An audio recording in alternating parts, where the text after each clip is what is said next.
February 7th, Policy Committee meeting of the Lower Merion School District. This meeting is being recorded. We, as far as for people who are joining us online, welcome. We would ask that if you're going to put chat comments in the chat, that you keep it to the agenda item. If we have time at the end, we will open for topics beyond the scope of the agenda. So without delay, Megan, would you like to take it? Sure. Good morning, everyone. Today is our February 2025 policy meeting, and I just wanted to do a brief overview of the agenda so that we can sort of calibrate our timing a bit. We have some items that are proposed for adoption this month that we've spent some time on in prior months discussing in depth. So hopefully we can spend, 5 minutes on these, 5 to 10 minutes, cleaning any last minute questions or items up. We have a couple of items as we move further down that might warrant additional discussion, in particular assignment of students within the district. This is the partner school program. There was conversation we had last time and a continuation of that, knowing that because we are opening our registration for 2025 this month, we want to finalize that item today in particular. Two other items that we'd like to spend some time in more of a discussion format don't have a timeline for today, so it's an opportunity to present some information to the committee so that you have sort of additional background. And those items are the student activities AR, as well as the behavior support policy in AR. So I have members of our administrative team here today to just lay out a plan as we move those forward and answer some questions that initial questions that you may have regarding those items. Those two in particular, I'd like to just anticipate 20 minutes or so to spend on those two, and then the balance of the agenda are more administrative items that for compliance purposes we need to move forward with. So I'll give context together with Kristen here as we get to those items under administrative regulations. So I think that brings us to about a 90-minute time clock. So if you can help me in keeping us on track, because I certainly want us to be able to get through those larger items today. So with that said, the two items that are proposed for adoption, as I said before, we've talked about in prior meetings. The first one is service animals in schools, and we have updated that. And I think just to add some additional context, while we do not currently have any service animals in our schools that are there on a daily basis, on any given day, a visitor could come into our schools with a service animal. So having, because of the infrequency, having clear protocols is really important to us, and ones that are user-friendly and accessible to not just our staff, but the general public, so they understand what those procedures are.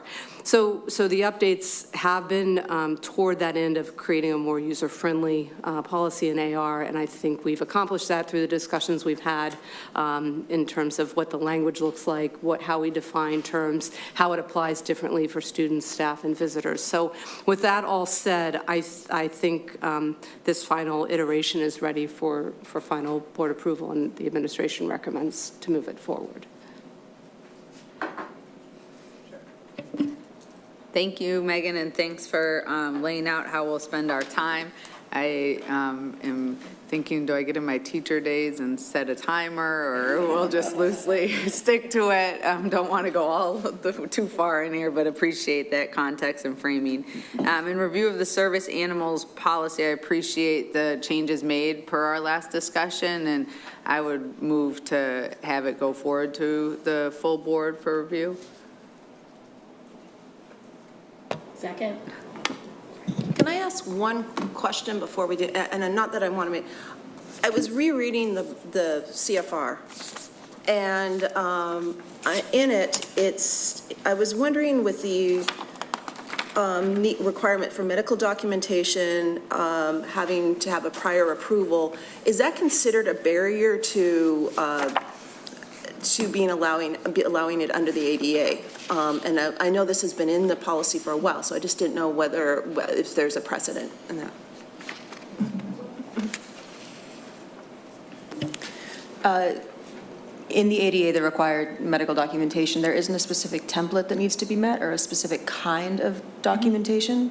And so that's fully consistent with the ADA. It's not a barrier to have some sort of documentation, as long as that documentation is accepted. Okay, and what about the 2 weeks prior written and approval of the, with the IEP? Let me confirm, but I don't think that would be considered a barrier either. Okay, yeah, okay. Okay, I'm fine with moving it forward. I just wanted to clarify those two things, yeah.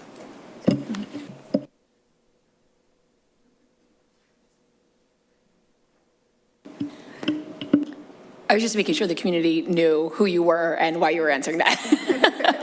Just for. My name is Kristen Rosa Houlihan. I'm with the District Solicitor's Office. And I told Curry, if you're a regular policy attender for the past few years, then, you know. Sorry, new to me. We know you. Yeah. Okay, Mel, do you feel okay about moving it forward? Okay. Yeah, I do with Kristen. Kristen, do we need to go through the procedure again or to move forward, or we're okay? Okay, great. So we'll move that forward to the full board. Great. So the next on the agenda is Policy AR 262, students experiencing houselessness and other educational instability. We began the revisions of this particular policy back in the fall. The minor updates, I mean, I say minor lightly, or don't mean to say that lightly. The updates we considered most recently was to incorporate the term houselessness in lieu of homelessness, and we've done that throughout. So that's really a minor, I would consider a minor change in terms of moving this forward. There were no other substantive changes that we've incorporated since our last meeting, and the administration recommends moving it forward. Thank you for making that change. And just to reiterate to everyone I did last time, the district is very supportive of any family or student experiencing houselessness, and within the policy as a headline summary, we do everything we can to ensure stability is put in place for our students. I would move to, are there any questions? Sorry, I messed that up last time. Okay. I would motion to move this forward to the full board for approval. Agreed. Agreed. Okay, we're still keeping good time here. Wait, good job, good job. It's positive reinforcement, that's a teaching strategy, right? Thank you. We do have some executive functioning skills. Just wait. Fair. Let me pick the easy ones for now. Next, we're going to revisit AR 206-4, which is assignment of students within the district, and we've commonly referred to this as our partner school program. The update that we discussed last time, and we've done a little bit of refinement as a result of that discussion that you can see on page 19 of the packet, is an intent not to disturb the ongoing elementary school partner schooling that is or the partner schooling at the elementary level that has been in place for years now, and our recent adoption of that sort of practice at the high school level, which started this year. We reviewed sort of the impact of that and what changes we needed to make into 25-26 in light of our projections for next year. We think it's and this started in the fall. This was a review that we did in the fall, and the recommendation that we came back with was to establish some grade level guidelines consistent with our facility capacity standards, et cetera, and our current staffing levels. We ended up with grade level recommendations at grades 9 and 10, 375 students, and then grades 11 and 12, 400 students, and I'll explain what that means. Currently, effective June 15th of 2024, all new registrations at the high school levels, all those students were partner schooled to Harriton. That gave us, and I'll back up that for those that are here for the first time, the reason that we considered this at the high school level is because of facility capacity issues at Lower Merion. Lower Merion was growing at a rate that we were maxing out our space, and it was creating some challenges with supporting students in that environment. So we were trying to lessen that capacity issue because we don't have a lot of other solutions. Construction isn't an option right now, and so we looked at ways to do that that would be least impactful, not without impact, but least impactful in the moment. So fast forward to where I just left off, we moved forward this year in partner schooling students to Harriton. We recognized long before this that we have a past practice of allowing choice for current eighth grade students. And we wanted to figure out a way, how do we continue that practice and overlay the need to continue to look at partner schooling as an option. So what we've done is move forward with the choice that has traditionally been allowed for our current eighth grade students, and a recommendation going back to those guidelines or those grade level guidelines that we continue to partner school with those being thresholds for new students. At the end of the day, looking at the projections, we look like we're in pretty good shape to not have to do a whole lot of partner schooling, especially at the 9th and 10th grade level. Our 11th and 12th grade grades now at Lower Merion in particular are at capacity or over capacity. So if we had students that were moving in that were coming in as 11th or 12th graders, they would likely be partner schooled to Harriton from Lower Merion. So overarching, this is, we understand, I certainly personally understand, and I know LaToya sitting next to me understands the impact of partner schooling. We've been doing it at the elementary level. In fact, LaToya and I have had a lot of conversations with families over the years, and our goal is always to make that as smooth as possible. And we work closely with the receiving school to make sure that that's a special welcome to those families that are being partner schooled. And so we know that the impact is real, but we also know that there's a need to do that. There are fiscal realities, there are facility realities that also need to be balanced in terms of the why behind this. So having put a lot back on the table, even though this has been part of our conversation, I thought it was important to restate and reaffirm the administration's recommendation to continue with this year, subject to ongoing monitoring.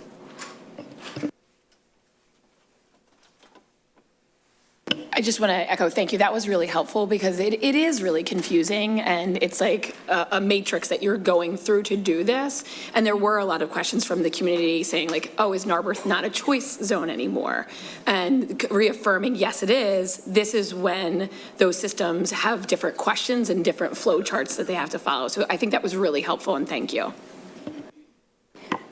I'm sorry if I can jump in. Ms. Rubin's on Zoom and had a question going back one policy. So. Hi, Abby. Can we get through this? Are you okay if we get through this and then we can circle back? Yes, yep, thank you. Okay, thank you. It's not an urgent one, I just had a question, yeah. No, thank no, you. so appreciative for it. Just want to keep us moving on this and then we can circle back. Okay, so I'm sure you're not shocked. I have some questions on this one. Only because we're ready. Okay. Okay, so just a few points of when I was a little bit confused or wondered if we needed additional clarification. On page 19, for the purposes of the regulation, when we say in the number 1, we say homeschool means elementary or secondary school, which a student would attend as designated by the AR 2061. In 2061, does it clarify, or should we add more information about the choice between Lower Merion and Harriton?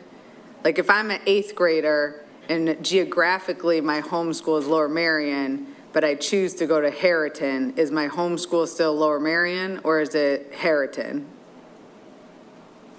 And does that even matter in the context of this or what we're applying?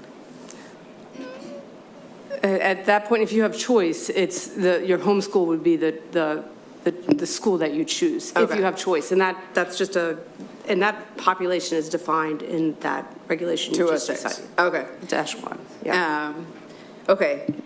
The next question I had, and you might have just said this, Megan, I missed it, but in number 2, when we say the grade level targets in middle and high school, where are we putting those in the AR each year? Where are we articulating those? My thought was we were going to memorialize those on the FAQ page, which is where we typically lay out the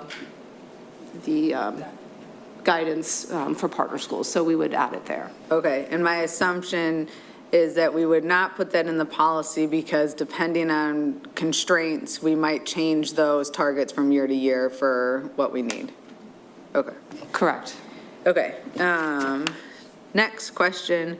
On page 20, well, it kind of connects to something in the AR. I'm still a little confused and wanted to learn more about why at the high school level, if you are assigned to a school, like let me just do the example. If my home school's Lower Merion, I'm assigned to Harriton, I have to stay at Harriton for 4 years. Which is what's articulated or my understanding on page 21 in the AR. In the policy, on the top of page 20, it says, where feasible, the assignment guidelines shall include opportunities for a student who has been assigned to a partner school to attend the home school if the original basis for the partner school assignment no longer exists. So in my mind, I see those as disconnected because if I'm a 9th grader and assigned to Harriton for space issues, but in 10th grade, there's less students and a section opened up, it seems that the policy as written would support my right to actually move schools, but the AR says I have to stay at Harriton. There's a process for requesting a return or an assignment at a different school, which is I'm sad to say that I don't remember exactly which dash it is, but it's 206, something that any family could request an assignment to another school. There's a process for that, and that would hold true for high school students as well. So then on the AR on page 21, if that's the case, Megan, at the bottom, could we either add a caveat about that information or take it out? Because it says once a student is assigned to Harriton High School, they will remain there for the duration of their high school experience. Sure, we can make a reference to that, Okay. that protocol that can be Okay. followed if there's a request to return. Okay, thank you. And then the only other one I was just confused about, and it's probably just my misunderstanding, if you could clarify, on page 22, when it talks about the disenrollment and intent to return to district, is this saying, I was just unclear, it says the district reserves the right to consider non-attendance or disenrollment of a temporary duration. Less than 45 calendar days as one as one that is not subject to the partner school plan. I can explain, yeah. Yes, please. Do you want me to give you an example of why that's? Yeah, give me an example. Okay. And the reason I'm wondering, is it in conflict of students that are enrolled in private school where you're still enrolled in the district with an intent to potentially re-enroll, but you're technically on the books in both? Right, so we've had cases, and this goes back, I mean, this provision has been in there for a while. I mean, it might apply to other circumstances, but we've had families who needed to disenroll because of a need to be a caregiver in another state because of a family emergency or illness or something like that. So we were looking for a way to allow for that disenrollment and re-enrollment, kind of hold that seat available, knowing that it was intended to be temporary or short-term versus someone that moves out or is attending another, like, I suppose it could, apply for a temporary, like, private school place, but that's a little bit different. So the intent and thinking behind it was examples like that had come to our attention. Got it. Can I jump on that? Well, how does that work when a student may become ill and has an extended illness? That's different, it would be an It's under a different- individualized, yeah, they wouldn't be, depending on what the circumstances are, this wasn't intended to talk about an individual student's That's covered under a different situation. policy. Correct. Yeah. And so the example I just gave is probably the one that we actually faced in a couple situations. Okay. Okay. I guess this might just be me reading it, but the second sentence then, in order to qualify as a temporary disenrollment, the family must document their intent to return within a 45-day period to the building principal. Is that confusing at all if it's not an illness and it's a private school situation and I communicate within a 45-day period to principals, does that create any challenges in implementing the policy? So we don't have many cases of this come up, and the ones that I'm aware of, typically the counselor, the principal are very well aware of the situation, so it's an offering that's given in terms of the support a family needs. Like if you need to leave and you want, people are less concerned about that now, and depending on, it really depends on how tight that section is too. If there's 20 seats available, which typically isn't the case, but if there is, like this wouldn't probably even come into play. Got it. It's where we've already partner schooled away typically from that section to hold that seat available. Got it. And so I appreciate the questions and then the nuance here. It's not something likely to come up very often. Okay. Thanks, Megan. And then finally, I just want to make sure I understand the important note for families moving within the district. It says that the assignment apply to all students that move between attendance areas. The language got a little bit confusing for me, but I think that's just for me. Is this saying that if my kid goes to Marion Elementary and moves to the catchment for Kenwood, they could still go back to Marion if there's room?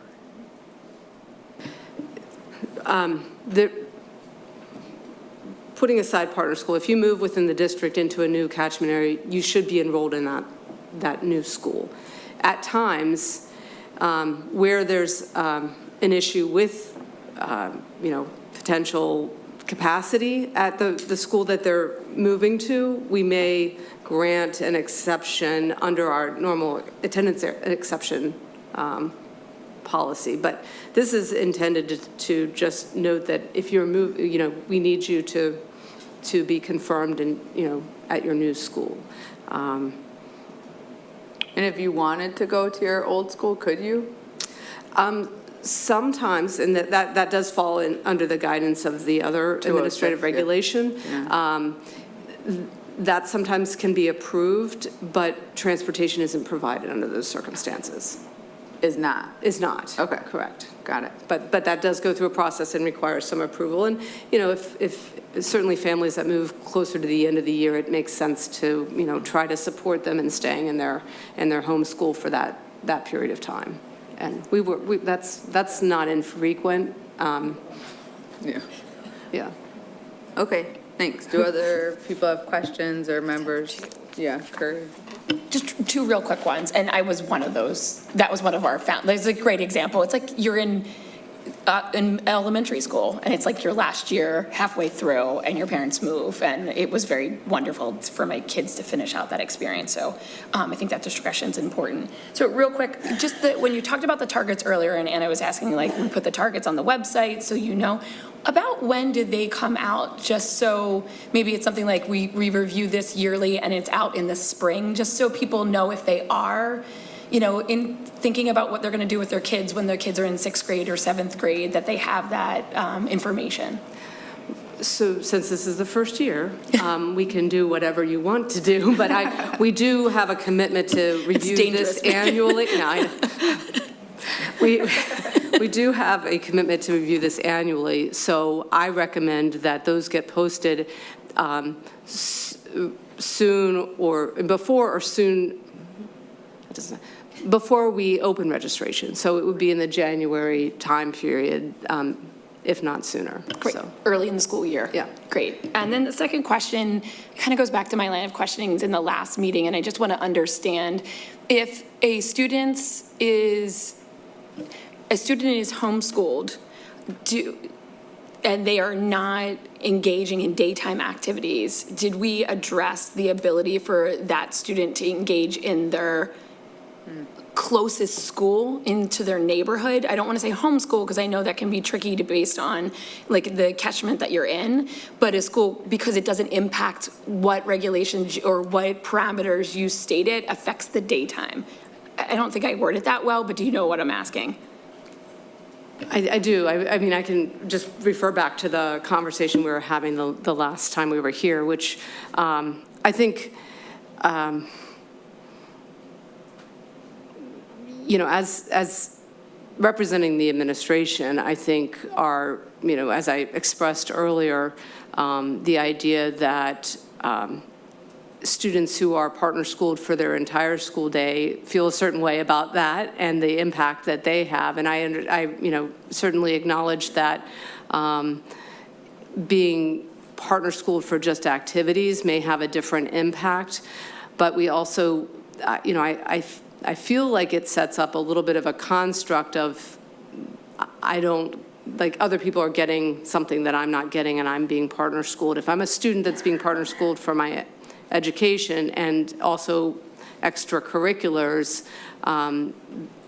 the intent was to be consistent with that for homeschooled students, and therefore they would be partner schooled to another school. Now, that's, you know, I represent the position or the thoughts of the administration, just having had to balance that. But I also, you know, certainly respect and understand what you've shared as well.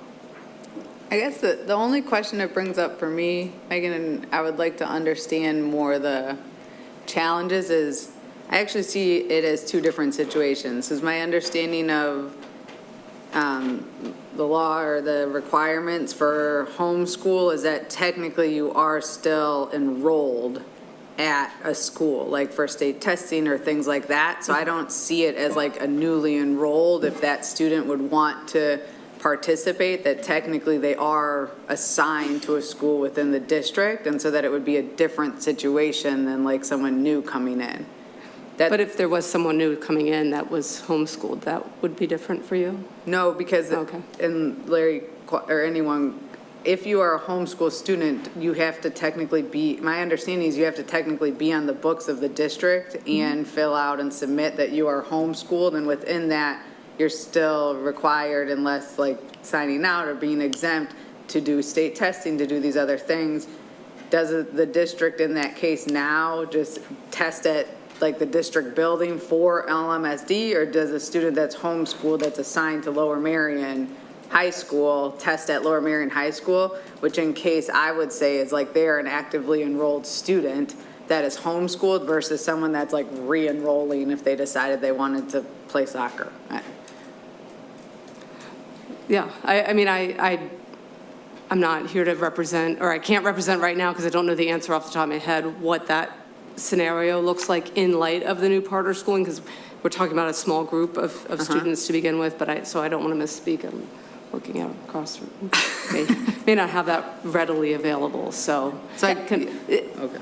That is not how my brain sees it, but I would like to know that information, because then it does impact the school that they're going to during the daytime. Yeah, and I would add, just for the purposes of today, I don't think we have to finalize that piece of it, and in order to move this forward, I'm just sensitive to what we do need to post, and I'm happy to bring back you know, that information so we can continue the discussion specifically about homeschool students, if that works, because I could. That sounds great. That would be helpful, because I know we talked about it the last time, but it really, to me, is like, what's the goal? And a goal of the reason why you want to homeschool, not homeschool, to be a part, because then you're a part of your community and you build that strength. So we all know that. So when we can think of the gray that falls in between the black and white and ensure that it impacts all of our kids to the best possible, we do. But I'd love to be able to keep going but not hold this up. So that sounds like a perfect fit. Okay. So homeschool.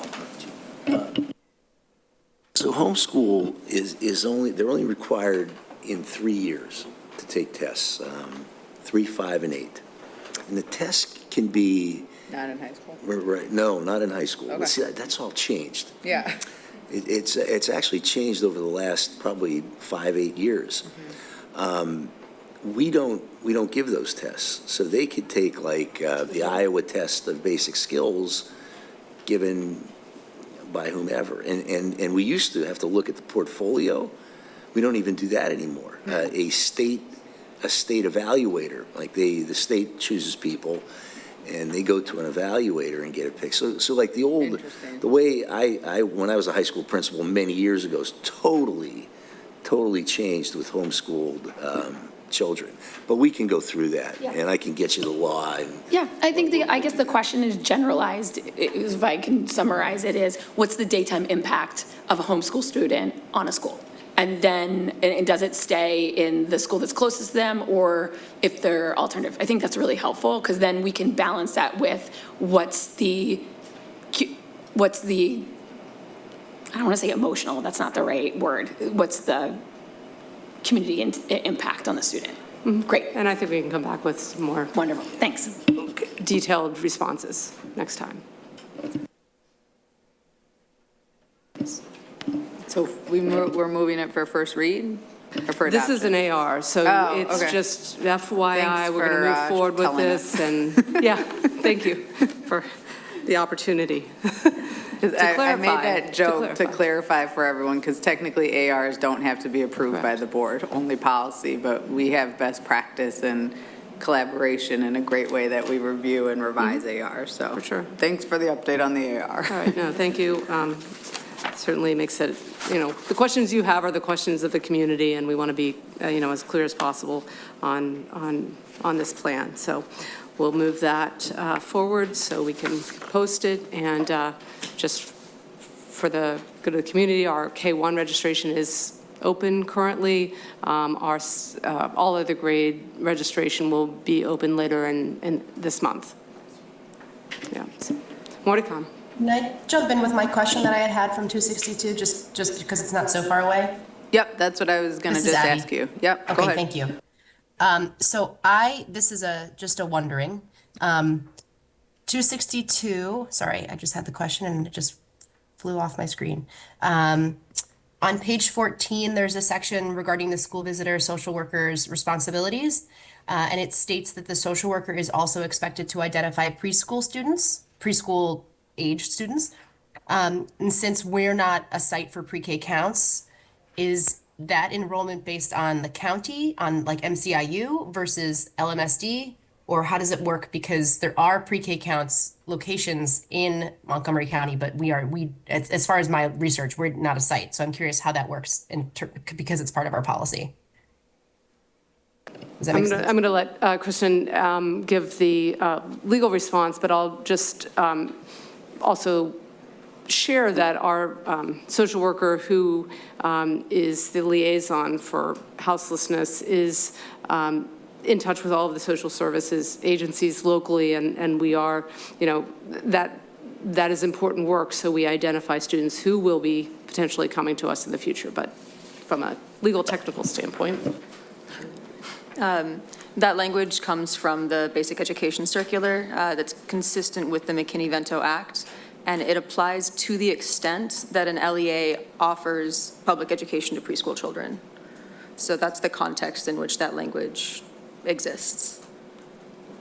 So we would, if in the potentiality that this happened, we would find a site for them. It wouldn't, I just want to understand how we work with it as we are not a host site for it or home site for it. Correct. Is So it currently, the county basically?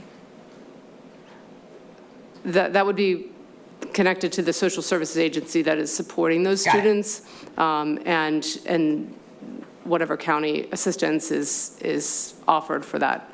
But like I said before, our social worker is involved in being a connector to that, to those social service agencies locally. So I would feel pretty confident that we know who those children are that would be matriculating eventually into our schools.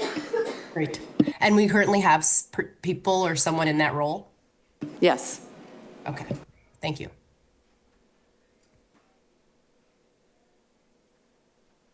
Abby, any other questions or good to move forward? Good to move forward, thank you. I just wanted to ask. Yep, of course.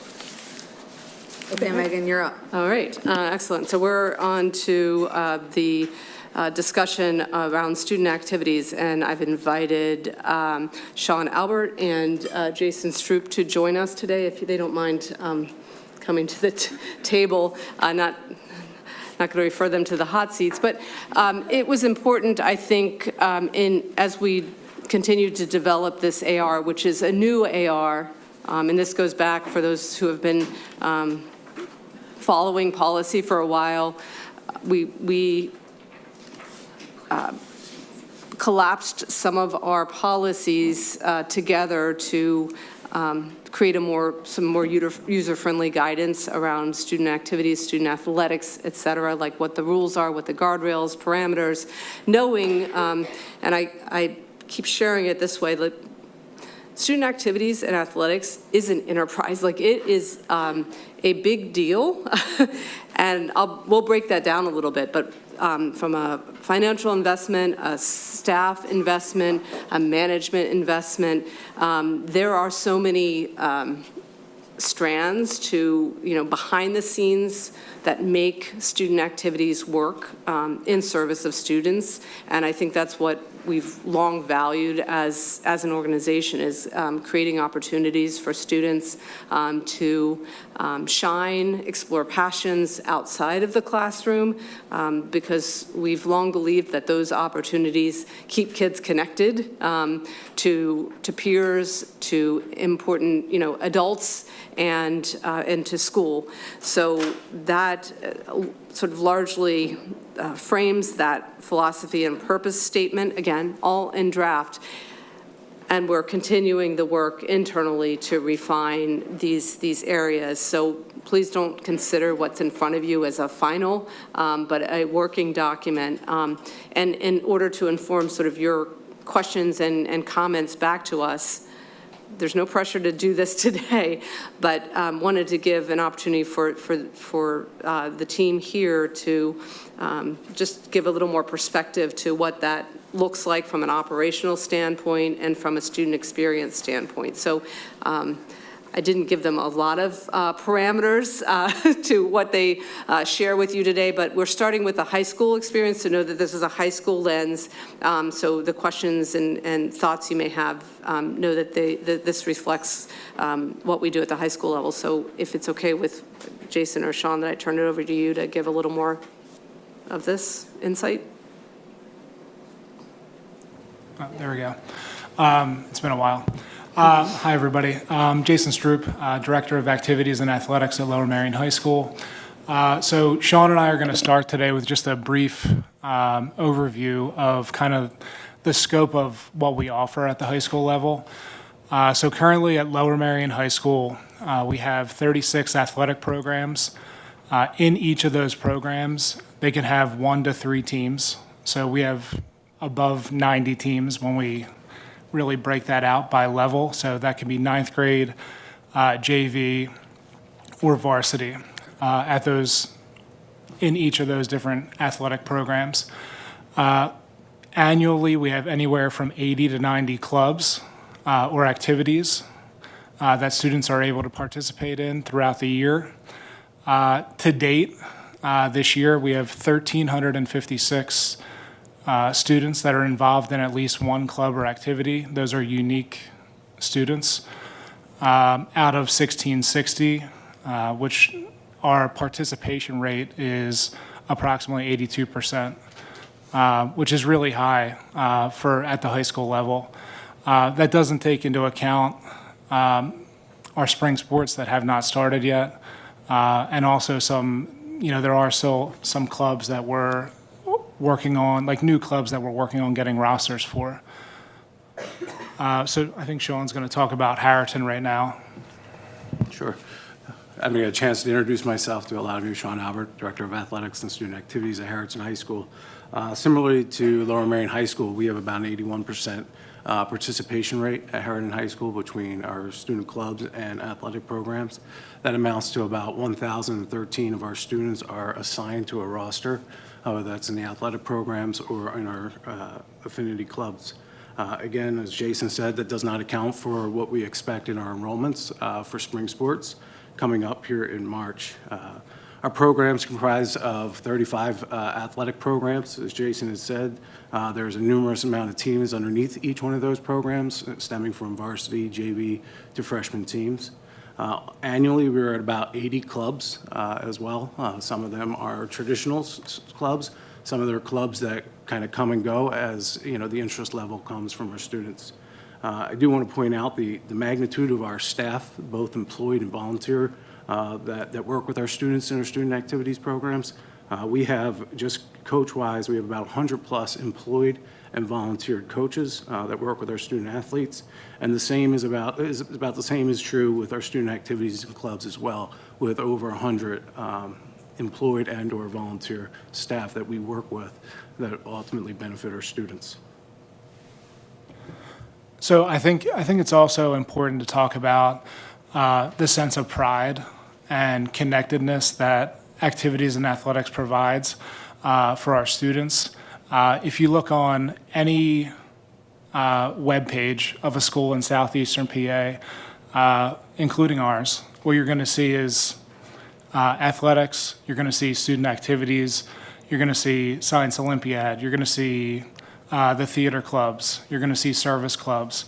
That's what gets highlighted. And in addition to the academic prowess of our district and those accomplishments for students, I would say that we rival that in our activities and athletics in what our students do outside of the school day. And it's just a really big sense of pride for each of us at our schools, and I know it's a sense of pride for our districts and our community. So I think it's also really important to highlight that. Other things that I think we want to talk about is, in addition to just our athletic program and our activities program, all of the different departments that support that throughout the district. So that's our operations department, whether that's facilities or grounds, our nursing department, our special education department, providing supports for students to participate. We often are working with the business office around budgets and purchasing. So it's more than just activities and athletics. There's a full-scale connectedness of our office and what we provide our students every day.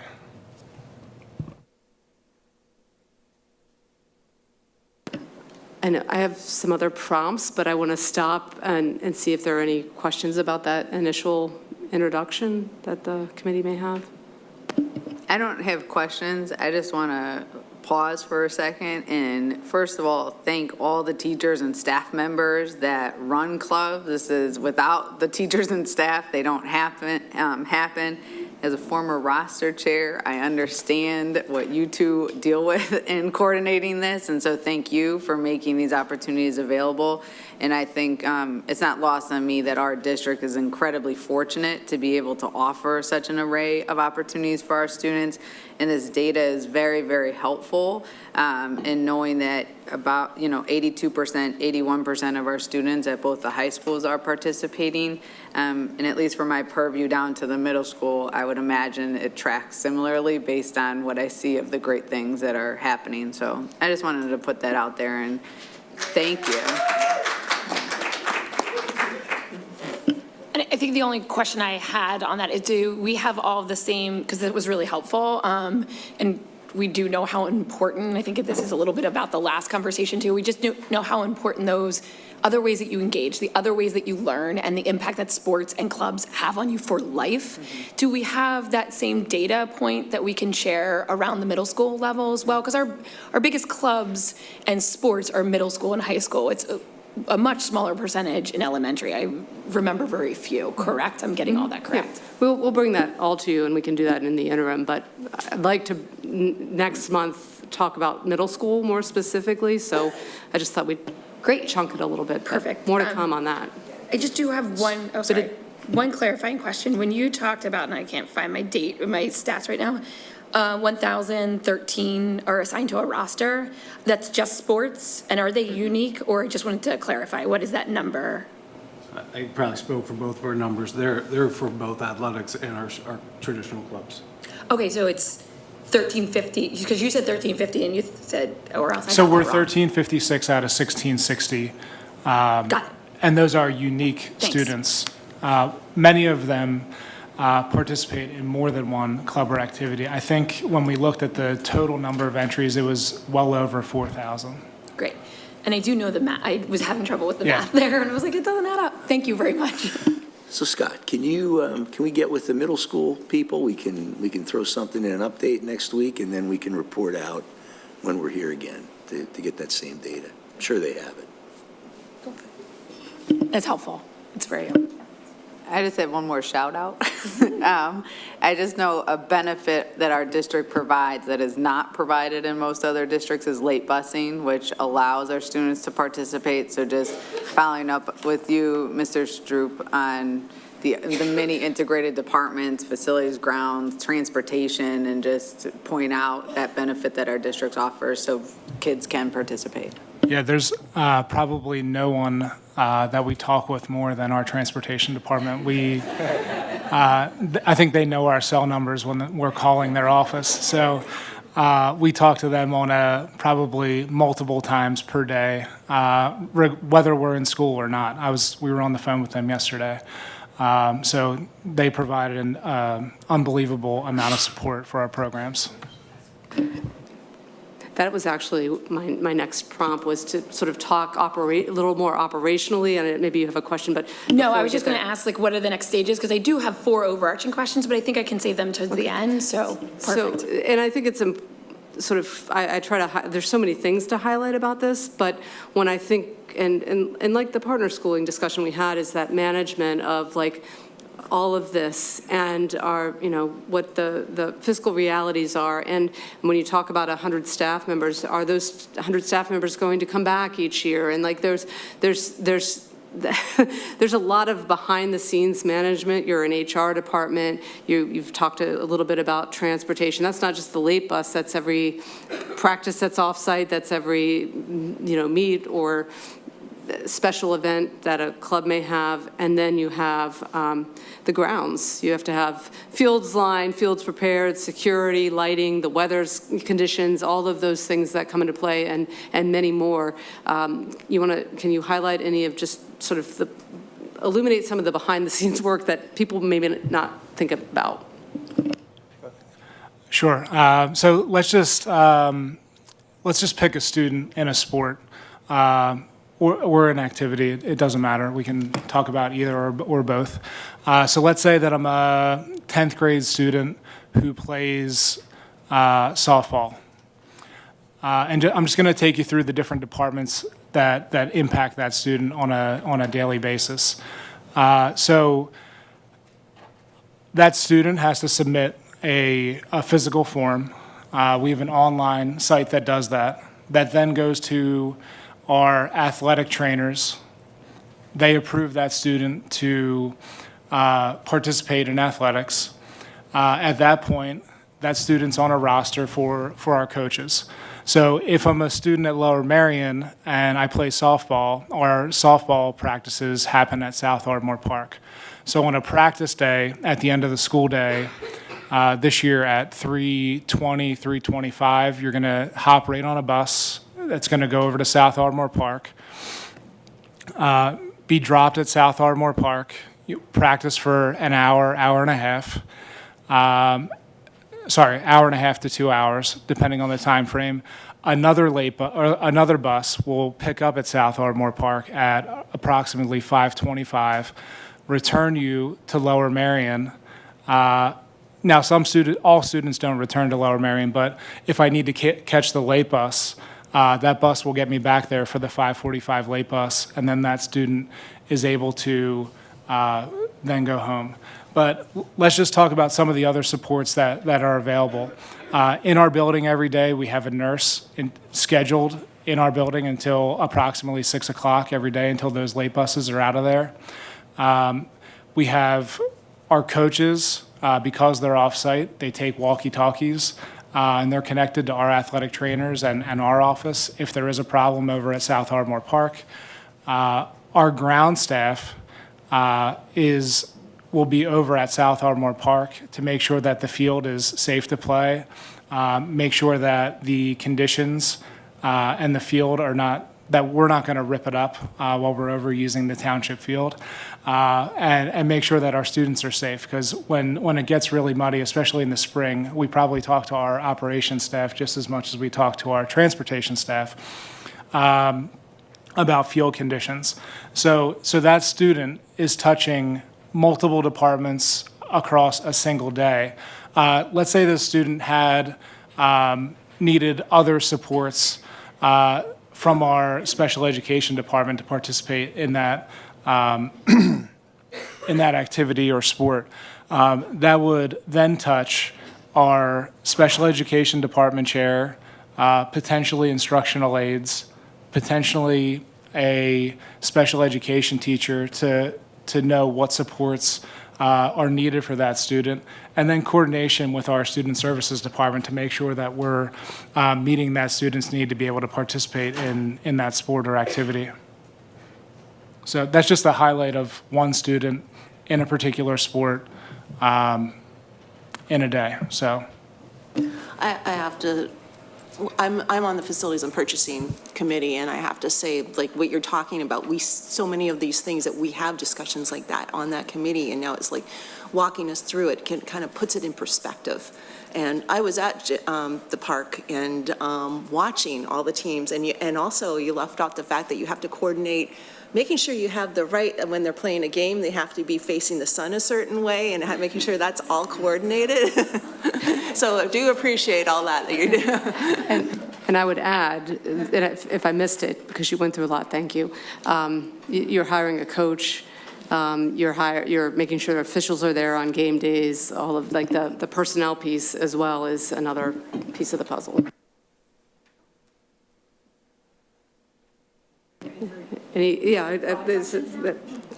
Let's Are we okay take some for- more questions. Great, thanks. That was really helpful. The context is always helpful around this. And so these are kind of broader questions, and I don't know exactly who they land on, so it could be open to the group. And they might be out of order, just warning out. Have you ever looked at the 300-plus students that don't engage in clubs and sports and try to examine that based off of unintentional barriers that could be in place?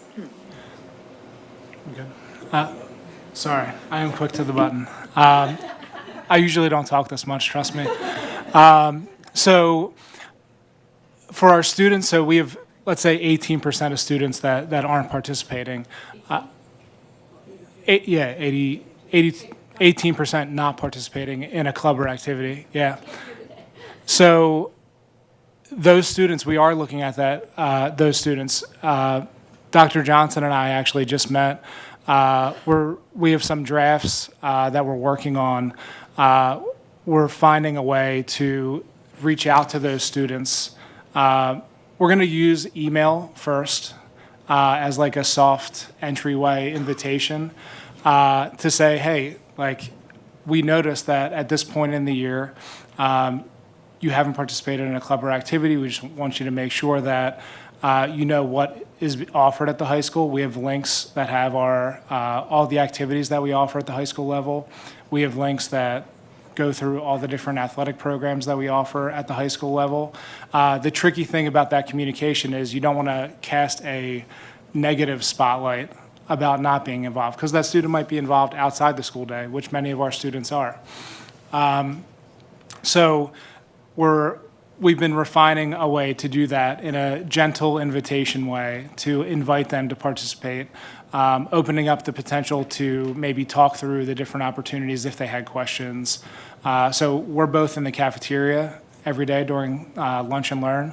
That's a great opportunity for students to connect with us and like talk through, hey, I'm interested in this. Like, do you know what club that might fall under? And try to find a place for them to participate in our school. I think that's great. I also really appreciate at the high school level, I've seen at both Harrington and Lower Merion, the peer-to-peer. engagement, because I think that is actually where you move the needle if a student isn't sure and they have a peer that they talk to, feel really comfortable. So I think that's really great. I guess my question is like the flip side of that. Not because, yes, I think that's important, but also, are we analyzing the data on the back end to see if we're creating patterns that we're blocking certain kids from engaging? So when we analyze it, we say, oh, we're noticing you've got 18% of kids that aren't coming, and 10% of that, or half of that is a type of kid or some category of child that we're actually don't even realize that we're creating that barrier. And then I have the opposite version of this question, because the pendulum can swing both ways. I think part of the AR regulations too is the idea of creating special interest summaries to see exactly what it is our kids are looking for. At Herod, and we do twice a year activity fairs for our incoming students each year with a RAM Day. 8th grade, every time they come up in the spring and do tours and stuff, we do an activity fairs there. Jason and I collaborate, if not weekly, sometimes daily, on things like this, amongst all the other things we talked about and just the operation part of it. But we're not looking at the data right now. Sorry, I don't mean, I think I'm asking a specific question, or right now, Sure, but I think part of that is to collect data to No, I'm just wondering, I don't know if you need more data. I think. Well, we're trying to figure out an entry point. It's sort of connected to what we're already doing, so we can capture that a little bit better in terms of like, maybe it's through the activities fair. Is there something that we're missing, and what, like, do that inquiry piece in a more data-driven way? I think obviously we're doing a lot, but that's part of the conversation we had recently about assessment of student needs and interests. How do we do that to kind of get at what you're talking about, so we have that set of data in front of us moving forward? Have you ever thought about checking alumni and just what their experiences in the schools and those, because I have to say my daughter and her friend group fell into that 18%, and they basically, as I would say at LM, check the stairwells. That's where they hang out.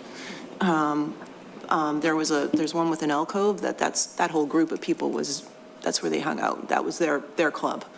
And I don't know, maybe it is they found community in another way, but it could be the alumni that might give some perspective beyond the kids that are in the school now.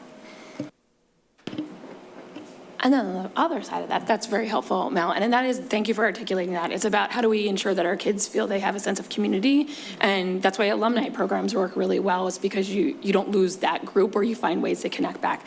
The flip side of this, though, is the overcommittal of our students. Just now, whoosh, let's go over here. And being one of those students that signed up for every club and not every sport, just to be clear, kids can overdo it. I know, right? Shocker. Some of us have volunteer problems and keep it going throughout their whole life. But so I think the question is, how do we help our kids? Sometimes it's also our parents, but how do we help our kids recognize what is obtainable? Because they're doing so many things, and that's like an MO of our kids in our district. They are taking like 3 AP courses and doing all of these things. How do we help them balance that? And 80% sounds amazing, but it also can be dangerous. And I don't mean that like we're dangerous. It's like sometimes you don't want to get to 100%. You just want to see if we're creating barriers by those who don't come, or creating barriers by those who are overly scheduled. I don't even know how you do that, so I'm sorry for that really hard question. I have no idea how you look at that. I can jump in. Before the pandemic, we were partnered with Challenge Success from Stanford, where it was specifically about what you're talking about, Dr. Saltner, students that were overcommitted, and we looked at that as a district. And I think first I want to commend our student activities directors and athletic directors, because they're not only, a lot of times when you think of athletics, there's a lot of different philosophies that schools can have, and the two men that are presenting are educators first, Sean being a middle school principal at one point, Jason a special education teacher. So they lead programs, I believe, the right way through learning. So I want to give you kudos. And I think to your question more specifically, Dr. Sautner, is the counselor can look at students, and it is good to look at data at large and look at trends in the building. But when you get to the individual student, when you're at that 18 and 19%, or conversely, as you mentioned, the student that's doing 4 things at once, that's done at the counselor level, and our counselors are looking at those things. Are you too committed? What does this look like? Having conversations with the child and the family, and that's usually where that type of dialogue happens. Helpful. Okay, I'm going to try to speed up my questions real quick, but I feel like they're hard ones, so I apologize. And it might be that you have to come back and answer this later. I do think that last question goes along with the data that everybody was presenting about our kids' social emotional health that came from the state at the last board meeting, just to connect the dots between those. So I always wonder how you, with 100 staff members, and I'm assuming a good chunk of those coaches are probably outsiders, like outside staff, not inside staff, how do you keep consistency, especially across the coaches? And I may have the wrong assumption that the coaches are more outside than the club leaders, but that's my presumption, so that could be wrong, and you might course correct that. But how do you keep consistency so when students are elevating from one coach to the other, of course everybody has a different style, like every teacher has a different learning style or teaching style. How do you keep those standards the same across coaches, across levels and schools? I just think it starts with having consistent expectations of our coaches and what we expect out of programs. I think that it's also important for us to take a look at our neighbors as well to see what those kids are being offered. We want to make sure that we're offering the same framework for them to have success that other schools would have as well. So you're right. It is constantly, changing or revolving door sometimes with coaching or sponsors. And that is without a doubt a huge challenge for Jason and I on a yearly basis. One of the things I would commend Jason on, and it's something that I think we do well here, is coaching our coaches as well in having good practices. And I don't mean the actual practice plan, but their ability to work with kids and develop them along the way. It is a challenging task, but to get back to the point of your question is that when we interview new coaches and we bring in new staff, volunteer or employed, it's important to have consistent expectations, not just for Harriton, but us as a district as well. So like coach mentoring and coaching, I'm assuming there's a coach training? Yeah, I can talk through some of those things specifically. So I think the setting of expectations starts in the hiring process. So through our questioning, we are setting those expectations. Like there's an expectation that character building is happening in our programs. Like I want people to hear that before they think about coaching at Lower Merion. It's really important to us. After that, we're checking references and making sure that, yes, what you're seeing in this interview does line up. So for each of those coaches, that's happening. Each season, we host a coaches meeting where we talk about our expectations and talk about how we want our students to experience that program and what that takes. We each send out a coach's checklist. So it's an easy way for them to engage and to do the things that they need to do to be successful at Lower Merion. In that coaches meeting, I often open up the floor to our coaches and I ask them to tell, how many years they've been there. We have one of our coaches who has over 50 years experience. Shout out to Coach Hoops, our girls track and field coach. But I often ask our coaches, there are people that have, 1 year experience or 50 years experience, but collectively you need to use the people in the room and who've been able to be successful here. Like what strategies have they used to be successful in Lower Merion School District? Use those resources, model the things that they're doing, ask them questions, engage with them. And Sean and I engage with our coaches when we're problem solving and, hey, what do you think about this? Or ask questions to move those coaches along to be successful. Great, fantastic. That was wonderful. Thank you so much. I'm going to throw one of my questions to you because I think we can talk about it, in the months coming up.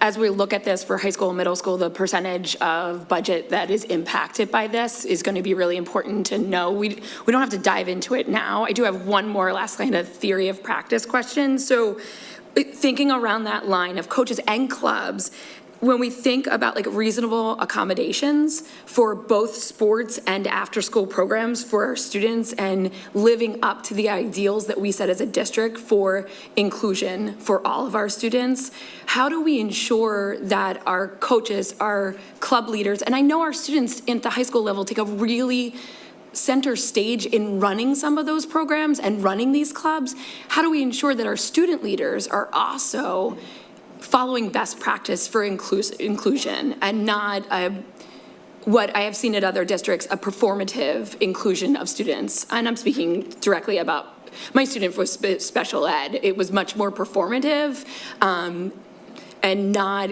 truly sitting at the table, bringing my unique skill set to the table, not everybody else's skill set, and being a part of that community. That's true belonging. So I don't know how you do that, but how do you do that, especially when different people are running and in charge of that work at different levels, including our kids?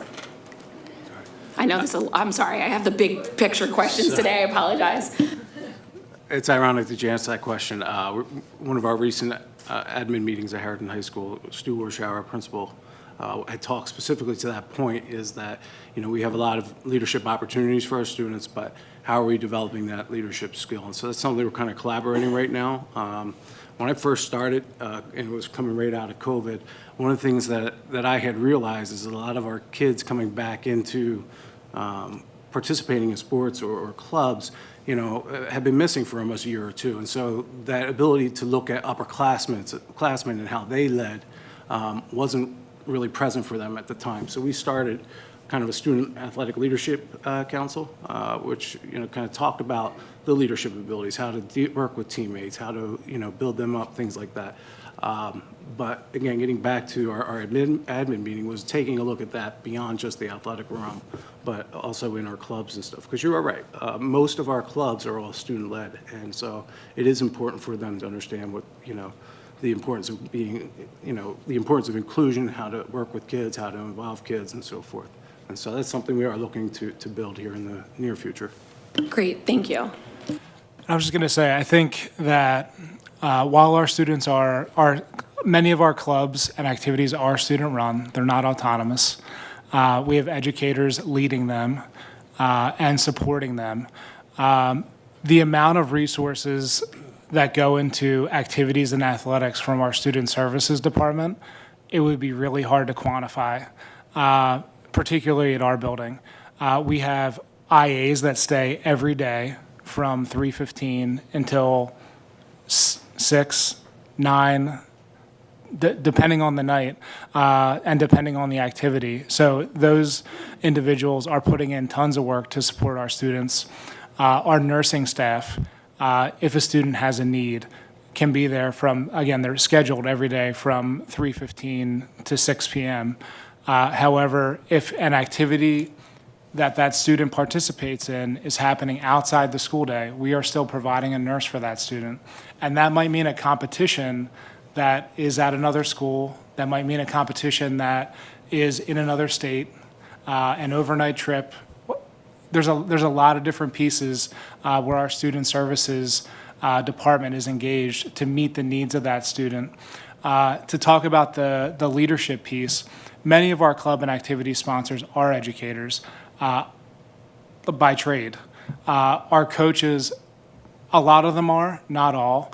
But again, our expectations is that this is an educational athletic model where it's education first. So we're teaching leadership skills, how to be inclusive.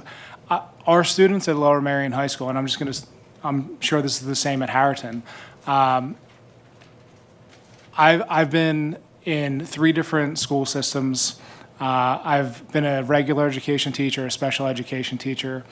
I can proudly say that our students in our district are the most accepting, supportive students that I've ever been around. We're really proud of that, and we're proud of how much they support students who do have exceptional needs. It's really a testament to our students and our community.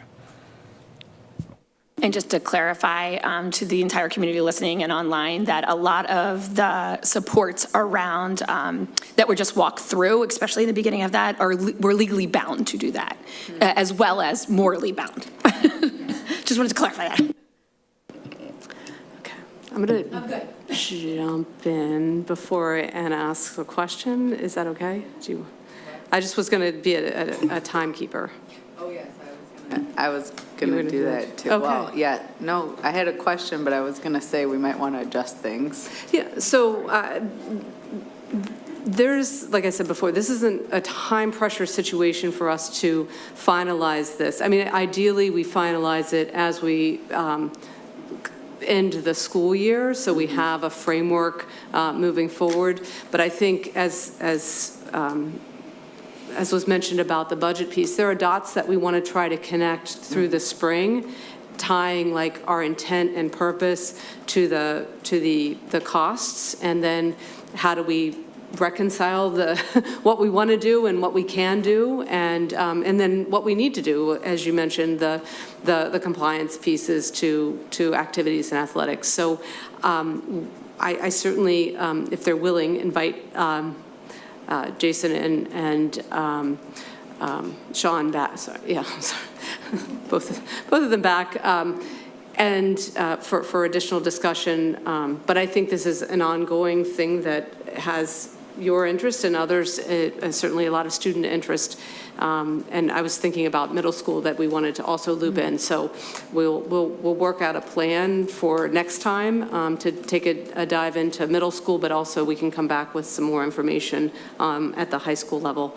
And I also, just before I turn it back, I did want to make an adjustment in the agenda to have our next presenters present, because I think the balance can be done pretty easily, but give them some time to do that next. Thank you, that was really helpful, appreciate it.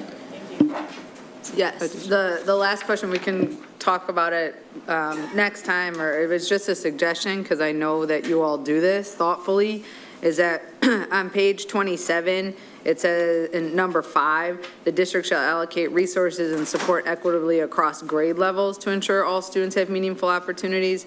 I would just offer potentially adding across grade levels and activities, because the question that I didn't see addressed in here, well, it references that we support all the activities. How do we determine how much financial support we give to certain ones? And I know you thoughtfully consider that, but it might be worthwhile naming that best practice that the district employs and helping us understand that as well.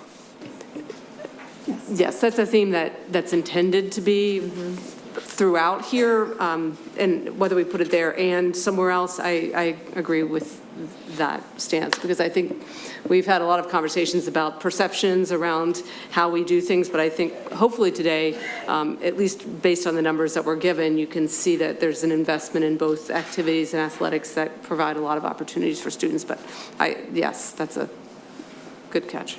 Okay, and then Megan, I know you switched to bringing our staff up. I know, which thank you. I know also it's 10:10, and we have other staff members here to present and community members. So just wondering the order of operation. So here's my thought, and we've this presentation probably is 5 to 10 minutes, and it's really an overview of how we're going to plan to proceed with under for discussion, the behavior support policy in AR. So we're really not going to talk much at all about what the content is. This is just process. Okay. And so if we do that for 5 to 10 minutes, 5 minutes, and then the rest of them are ARs, which we technically could move forward with, but I think we can highlight those pretty quickly because they're fairly simple adjustments that we need to make now, and we can bring them back as well the next time. I just see, were you guys going to present today? No, English, no, everyone else you're just here everyone for fun. Else, just, oh, yes. Yeah, so that's okay, it. Well, great. Welcome. Policy is a great committee. Okay, great. So yeah, by 10, I just wanted to be respectful. We actually have a 2-hour presentation. Okay, great. So let's bonus try. Content. Yeah. Let's try to at least get the community comments by 10:20, and then if I know some people have hard stops, I'm happy to stay a little bit longer. I think we can do that. Yes. Okay. So talk fast and less than I usually do. No, thank you for having me be here today. I'm Kimberly Frazier, Director of Student Services and Special Education, and I have joining me today. Hi, everyone. Melissa Gibson. I'm the lead supervisor of special education, EI through age 22. And then I always joke and say my day job is grades 10 through age 22 at the high school level. So nice to see you all today. And next slide. We appreciate the opportunity. We're actually really looking forward to the review of this policy and administrative regulations 236, which is our behavioral supports for students with disabilities.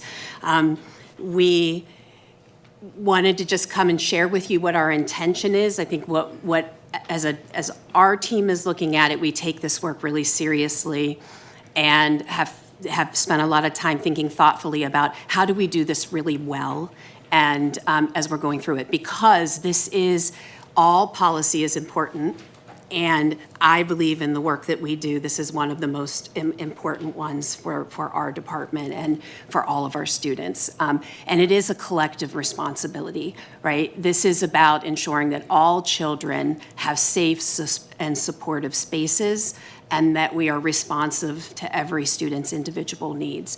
And it's not just what happens within our special education classrooms, it's not just what is supported with our special education team, but it's all of our staff. And obviously, positive behavioral support is really an integral part of educational programming. And we started talking about this a year ago when we were bringing forward the special education plan that's required by the Pennsylvania Department of Education, and part of that includes information about your positive behavior support policy. And we talked about at the time the importance of revisiting this and updating it. And you know, the administrative regulations as they're written now, I still maintain work really well for guiding teams. But we do believe they can be more reflective of where we are as an educational community. And like when I look, the last time that this was updated was in 2012, and we've come a really long way in our understanding of behavioral needs, of sensory needs, of regulation needs. We've really come far in terms of how we look at those. So the timing is right for us to be able to review this.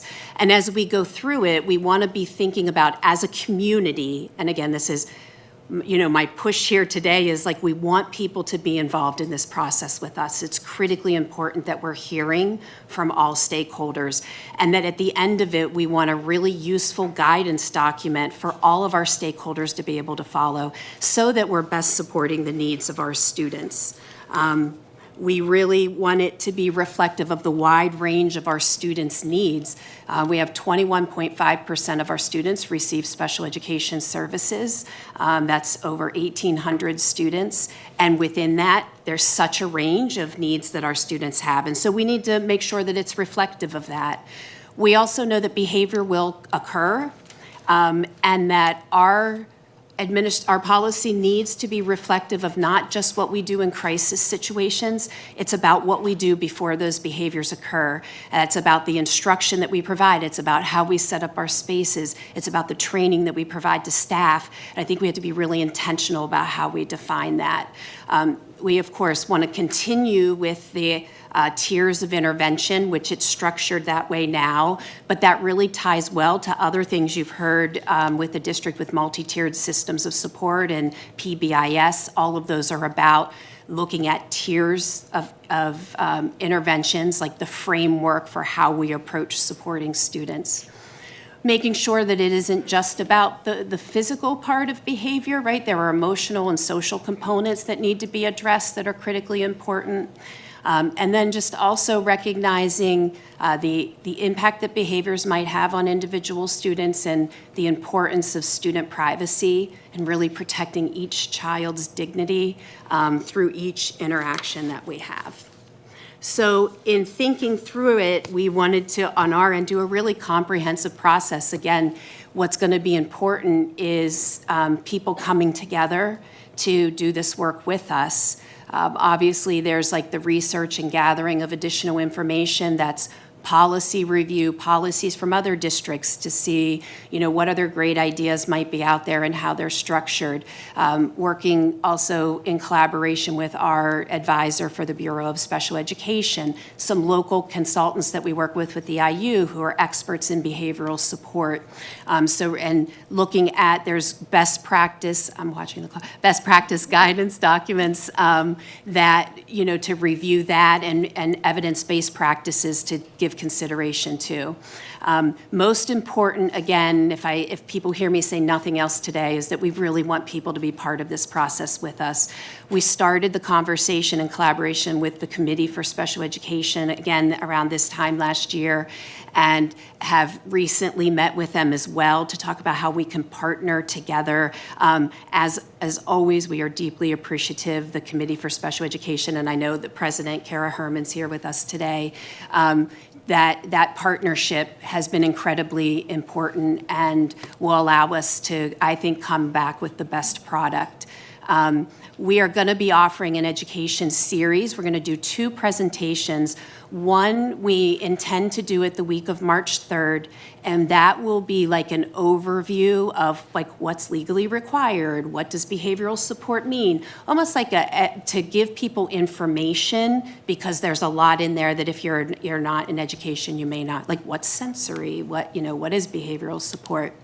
And then we also, once we have a board-approved policy and administrative regulation, we intend to do another presentation where we provide families with like a 101. Here's what the administrative regulations say. Here's what you can expect and what you'll experience as a family, so that we make sure our families are informed and can be meaningful participants in the process. We are offering in-person parent and guardian feedback sessions. We will be pushing out those dates and times early next week so that the community is aware. There's sensitive information, and families have experiences, right?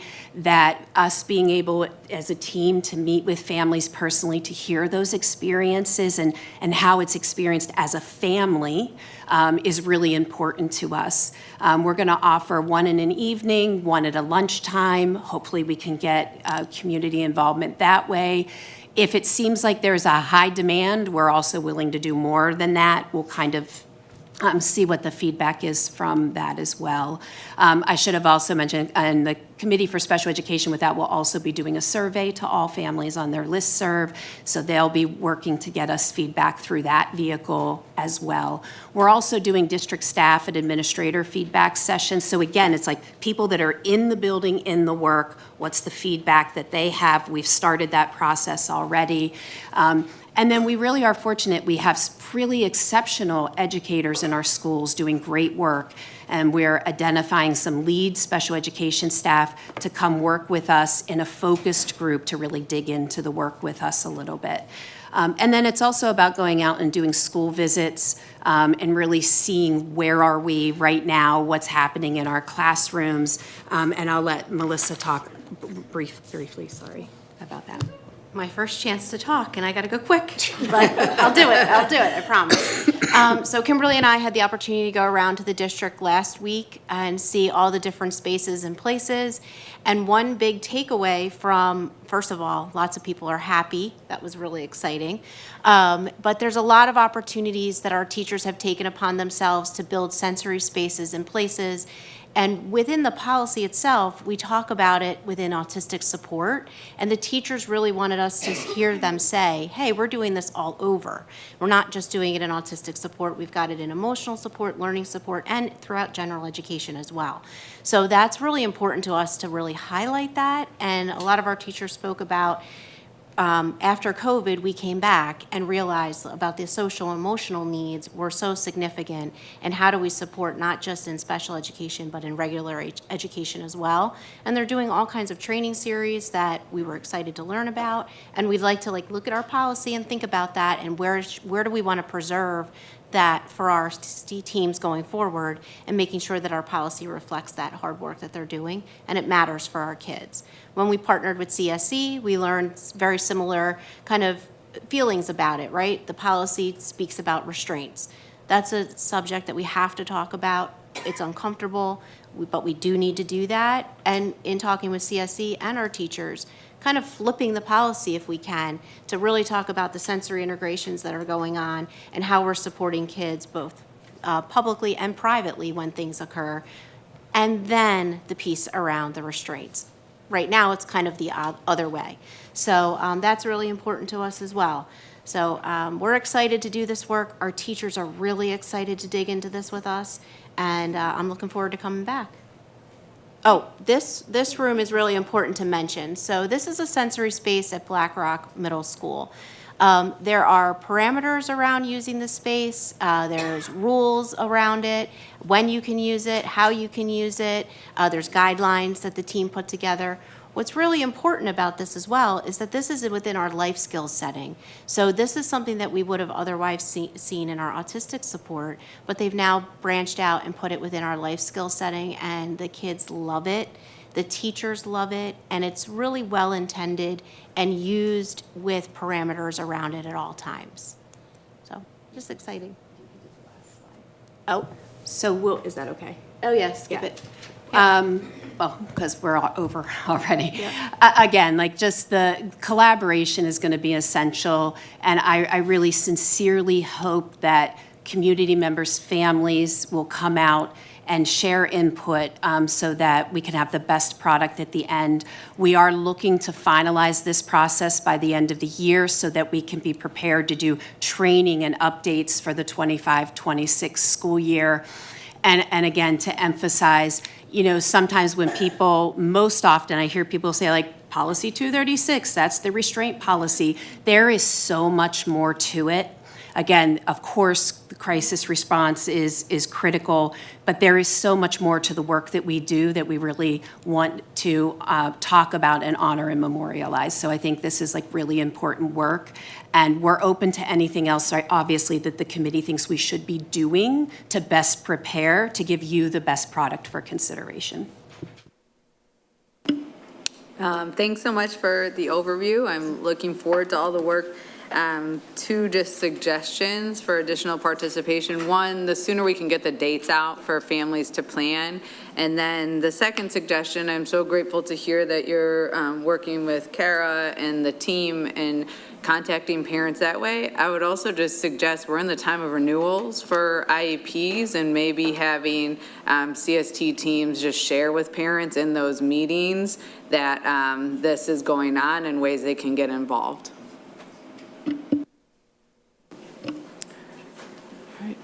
Thank you. And thank you for letting that go over. I have a suggestion for the balance of this, given the time.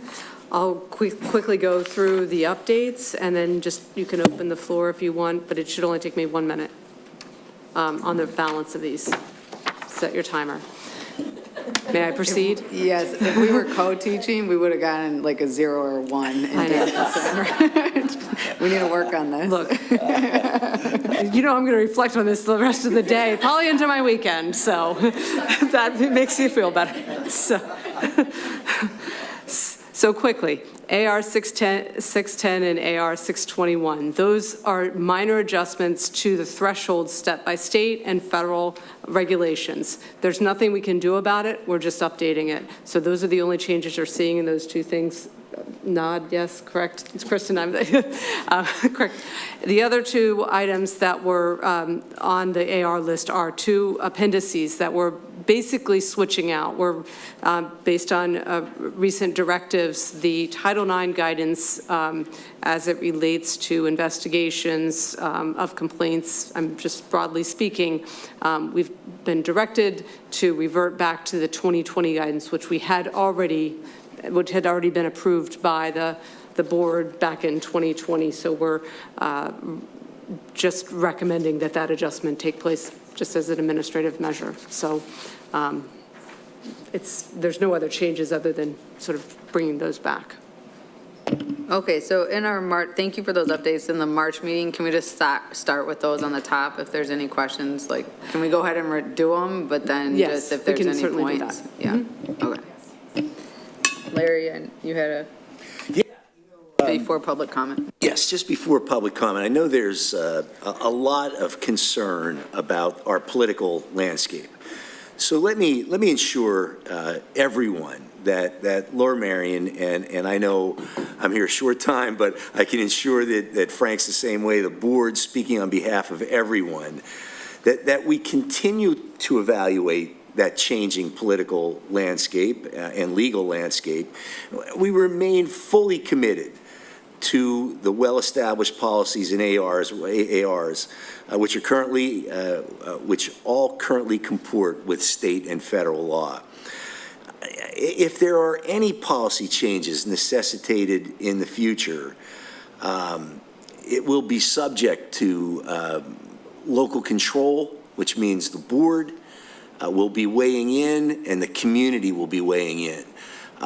In no way is local control usurped anywhere in this political landscape. I think that's the realization. Executive orders are executive orders, but we follow legislation. In the district, for example, and I'll go a little further, our money is coming from two main buckets in the federal government, which is IDEA and ESEA, the Elementary Secondary Education Act, ESSA, I think it's recodified today. No one can touch that money except the House and the Senate, and that's guaranteed for this fiscal year until like September 30th. So if the House and Senate changes something, that's another story. But our money, our policies, it's local control, and no federal executive order is going to take IDEA or ESEA money away from us. And that's all the money that Lower Marion gets. Now, Philadelphia is a little different. Urban, they might get grants that maybe deal with some of the things that these executive orders deal with, not Lower Marion. So, Thank you very much for that. Superintendent, we appreciate that transparency and sharing that. Since it is already 10:30, I am going to request that as we do community comments, we stick to 3 minutes like Melanie shared, just to respect one another's time. I don't know who has the list. Latoya, do you have the list? Do people? Okay. And I also ask if there's anyone that like immediately needs to leave that would like to go first, if it's okay with other community members, that we would be open to accommodating that since we're over time. Anyone that is like really, okay. Okay, thanks, Latoya. Forgive me if I mispronounce the last name. The first I have on the list is Erica Windisch. Thank you, Board, for allowing me to speak. First, I want to thank the folks who were standing today discussing behavioral support and emotional support. I have several of my children benefit from those policies in our schools today. One of my children is currently hospitalized. And it's a really hard time, not only because of that, and also because of the federal system and the executive orders that are also directly impacting myself and my family. Rollbacks on accessibility protections and mandates are marginalizing our disabled students. Nationwide, transgender individuals face denial of passports, travel visas, legal gender recognition. With our ability to travel or seek refuge under threat, we must stand our ground within our communities. We have nowhere to go. This is our last line of defense. So I ask you that if push comes to shove, not to comply with the laws that enforce segregation. They are looking to segregate our communities based on sex, gender, disability, religion. These Jim Crow era restrictions using legal mandates to justify discrimination and exclusion, today's focus on transgender individuals could easily extend to all of these other protected elements of Title IX. So I would ask the district to continue to commit to the policies that you already have in place, to commit to radical desegregation, which will be best defended under these laws, to protect our community, to support our LGBTQIA educators, staff, and parents and students, to ensure they are recognized, respected, and fully supported. I just want to also call out that some of these forces are looking to criminalize and prosecute our educators simply for being LGBTQIA or their marital status, and that they may be subject to persecution under those under those things. So anyway, I thank you very much. Thank you. Next, I have Michelle Vessel.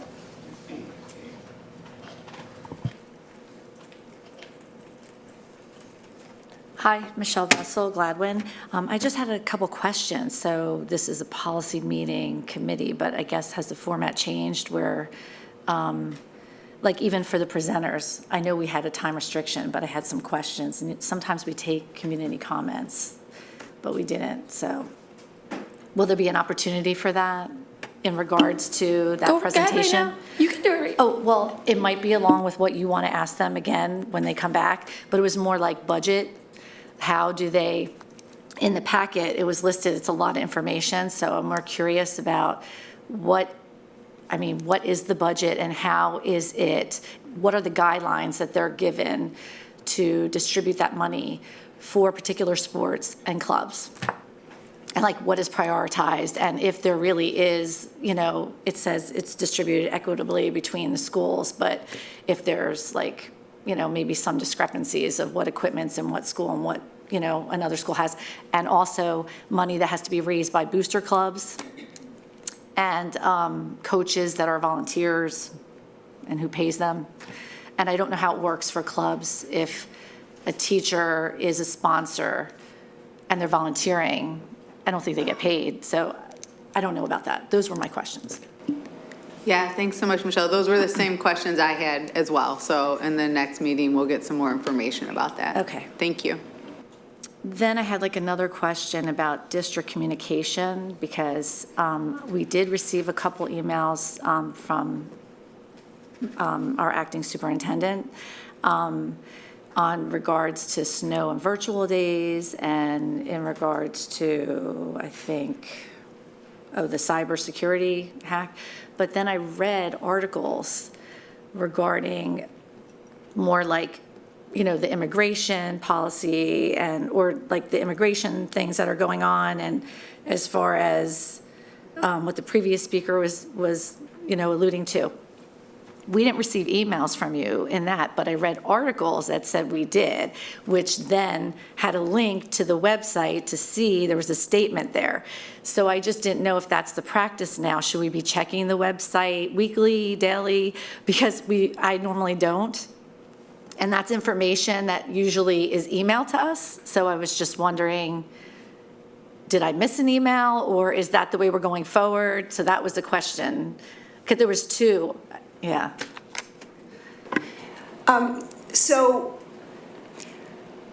the statements from the board regarding the change in the SAFE designation for schools and the support for local policies were posted on the website. They were not emailed to all families. We discussed the best way of communicating these things, and quite frankly, we are walking a bit of a tightrope right now in terms of continuing to express our support for being a locally governed school district, which is what we are, and to some extent limiting the notoriety of Lower Merion School District. And so we posted on the website. Everybody can sign up to get alerts when things are posted on the website using the How Do I link at the top of the in the quick links. There's a link that says How Do I. It says Managing News Alerts, and you can get an email sent to your inbox every time we post something on the website.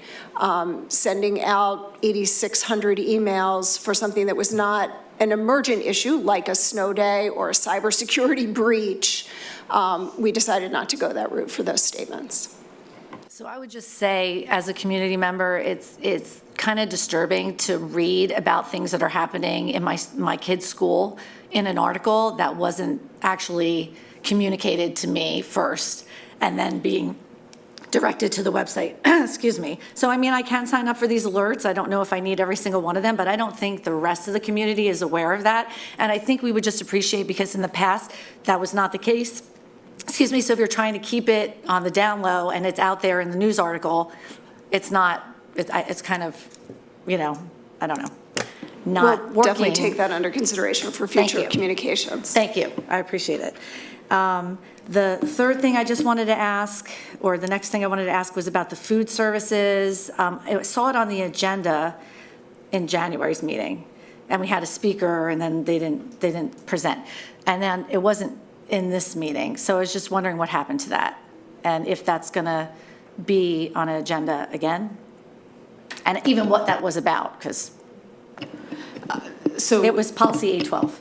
Yes. So what we had explained, maybe it was in my head, sometimes I explain things in my head and it doesn't come out. But we had some minor changes to the administrative regulation that we technically didn't need to bring, but we brought it as an FYI. So anyone that had the packet, it was on, like there was notice of those changes. Mr. Hussein was here, who's our Director of Nutritional Services, in the event that he wasn't going to present. It was just in the event there were some additional questions, because sometimes questions come up. And if anyone has questions just generally about anything that's going on in nutritional services or a question about the policy, I'd encourage you to, go to the school where that situation may happen, talk to someone at the building level, or contact our nutritional services department directly, and they're happy to answer any specific questions you have about nutrition in Lower Merion School District. So we don't intend to bring him back just because we have obviously a pretty packed agenda. Okay, and there was just one last thing. I'm not sure the number of the policy. I don't know if it's policy 213 or not, but it was something discussed previously about the GPA calculations and how that was changed. And it has been now, some people have experienced things that are not exactly how, I guess, it was presented. And I mean, being somebody who's just reading that and then was at the presentation, we have more questions now. And just one coming up now with course selection for current ninth graders, who that policy now affects, is looking at, should they take college prep courses or should they take honors courses? If you get A- or B in honors and you get an A in college prep, that college prep is weighted more, is what I'm being told. So I know you don't have time, but I'm going through this process with my daughter trying to pick courses, and I don't know what is right and what is wrong, and I can speak with the counselor. But I think the community at large is now questioning those changes and would like more information about it. Thanks so much for that. I'm not sure if it would sit immediately in curriculum or in policy, but given the urgency of the timing, we can definitely connect with administration and find out how to best present that information or share it with families. And I know Scott's been working on that, Mrs. Vessel. I can also tell you, as a longtime educator, the strength of schedule is a critical component of any college review. So by saying that I'm not going to take an upper level course because of some, I don't know what, I wasn't here, so I don't know why or what we did. It's how it's weighted. Right, how it's weighted. For the GPA. I would not advise that.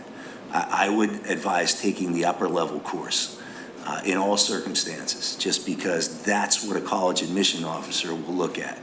So weighting, Scott, I know, is working on that, and I think we can do something with that, because I don't know what happened or what went on. Good. Yeah, I think you gave sound advice, and I think your counselor would tell you the same. The change was board approved. It now affects sophomores and freshmen. It was communicated thoroughly, a lot of stakeholder input in that. The question wasn't necessarily, most colleges de-weight when they do admissions. The question that you're referencing that I think was going around the community was about merit-based scholarship based on the scale. And so that's a different category. Lower Merion, with that board-approved policy, board-approved change a couple years ago or last year was put solidly with the area schools in the weighting. So that was one of the considerations among many around that change. But I think Dr. Mussolin's advice is sound. Colleges will look at your level of rigor, which is the H on that course or not. So your child, there's a variety of factors that you should work with the counselor on for the choices, but I don't think the GPA difference would be a variable that you would weigh heavy. Okay, and as far as the financial aid, the merit stuff, so it's not affecting that? There was a statement, there was something that somebody put out there that a couple colleges had that. Our career and college counselors looked into it for a couple schools and did not find that to be the case. I can't speak across the country for that to be the same, but that's what was being looked at and talked about with our college access counselors and our supervisor of counselors. So it could be an issue then when it comes to, because they looked at a few, but not all of them, so it could be an issue then. I would say there's a lot of variables in why something was chosen. When I say there are a lot of variables why there was a board-approved change in that. That may be one of them. These things affect families one way or the other. Can that specifically be a case? If a college looks at a weighted ranking, potentially. Yeah. I just don't know that well enough at this point. Right. Yep. And, oh, sorry, just to clarify real quick, you said this, but I would like you to say it again. This is aligning to the system that is in place at many other schools that are in competitive nature to our students going to college. So when we're looking across the board, this is getting more aligned to best practice and what's normal, and that we're no longer an oddity that doesn't respect the full breadth of a student experience, correct? That is correct. We were, at the 5.0, we were an outlier in our area by a lot. Yep. All that is super helpful. I also hear your feedback, Ms. Vessel, of it's not always clear to everyone the changes, and there's a lot of misinformation. So I think we can absolutely be in connection to communicate it better to the whole community, so not everyone has to depend on singular counselor communications. I also wanted to follow up about your question that Amy responded to around communication, and just reiterate that in the ever-evolving situation, which is literally, we could say 1 minute a thing about something now, and in 5 minutes it could be something different. We didn't think prudent to send an update every single time about the changes or what might impact. That being said, we do understand that it may be important to communicate to the community where to find that information as we continually update, given the change in practice that you noted about sending emails, and we're in new circumstances. So point well taken, and we'll work to at least make that clear where the information Because I can would be. just say, when you have so many people coming to your meetings that are advocating for a certain thing, then it kind of would say that the community would like to hear that. So instead of posting it on a website, send out an email. Yeah. That's all I'm saying. Yeah, no, agreed. And the, just the evolving nature will make it clear where the information can be, so everyone can find that quickly, given it's a change in practice. Okay, thanks. Thank you. Next, I have Kara Harmon. It's Carla? Kara. Sorry. Budget. Hi, I'm Kara Herman from Bala-Cynwyd. I'm also the Lower Merion School District, President of the Lower Merion School District Committee for Special Education. I have comments on two different topics that were discussed today. One regarding student activities and what was said by our wonderful two athletic directors who also oversee clubs regarding that sense of pride and school spirit that we want all of our students to experience. I just wanted to mention to this committee and to the public that the Committee for Special Education has been advocating for, I think, about 2.5 years now to ask for some help taking a look at what we offer our students with disabilities, being inclusive in participation here, in wanting some help in improving what we do, what we already do, improving the details of it so that it's much more beneficial to our students with disabilities, as well as some help in communicating out what our current programming is in a more detailed and repetitive manner. We have also asked for some help expanding our programming. The example that I'll use is unified sports here at Lower Merion School District. One example is like Lower Merion High School offers one unified sport, one season per year. It happens to be in the spring. It's a unified track program. I'll use my own son as an example, who's a student there. It's a wonderful program. He loves it. He's fully engaged. He has to wait all the way until spring to participate in a program like that, where his typical non-disabled peers can participate in a fall and a winter and a spring sport. It just seems a shame that students like him don't have an opportunity to feel that sense of belonging that we talk about so often here throughout the whole school year with that one component of what belonging and daily wellness is here at Lorraine School District. So we've been trying to discuss expanding the programming here and also to other schools of younger ages that currently don't have programming with certain things. We've made like little to no progress on that with the district, and I just think it's a casualty of having a lot of leadership changes, and we look forward to discussing it further with past leadership, current leadership, future leadership.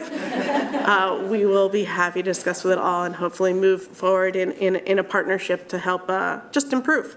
Thank you for that. The other thing that I wanted to talk about was AR 236, which Kimberly Frazier and Melissa spoke about today. And thank you for your thank you. We are happy to collaborate now and always, anything in the future as well. The bottom line is the trickle down to benefit our students and remaining student-centric and student-focused. Just to clarify, we have been meeting, CSC has been meeting with this department about engaging in the conversation on, yes, what is a very sensitive topic. The behavior AR and policy covers a broad range of things, but restraint is definitely, a difficult and emotional topic for some people in our community to discuss and feel out and provide feedback on. As we understand it, which Kimberly explained, we've offered to co-host an information session, what some refer to as our parent education series. There will be an upcoming series where parent, guardian, stakeholders for special education are invited to participate in hearing what the law is, and our request is to translate what the law is to understandable terminology and conversation as to how those details apply actually, tangibly in our 11 school buildings. So, for example, when we're talking about training, let's talk about, well, how many people are trained at Lower Merion School District? Not just Lower Merion School District, how many people are trained at Kinwood Elementary School? How many people are trained at Black Rock, et cetera? To really translate some of those ominous big numbers and percentages that are quoted by the state into what that really means here at Lower Merion School District. I think that will help demystify, as that's your favorite word. I know, Megan, we love that. Demystify is key here. So in addition to holding that educational series, the Committee for Special Education is also going to do something that we often do, where we send out a feedback survey to our special education stakeholders via our CSC listserv.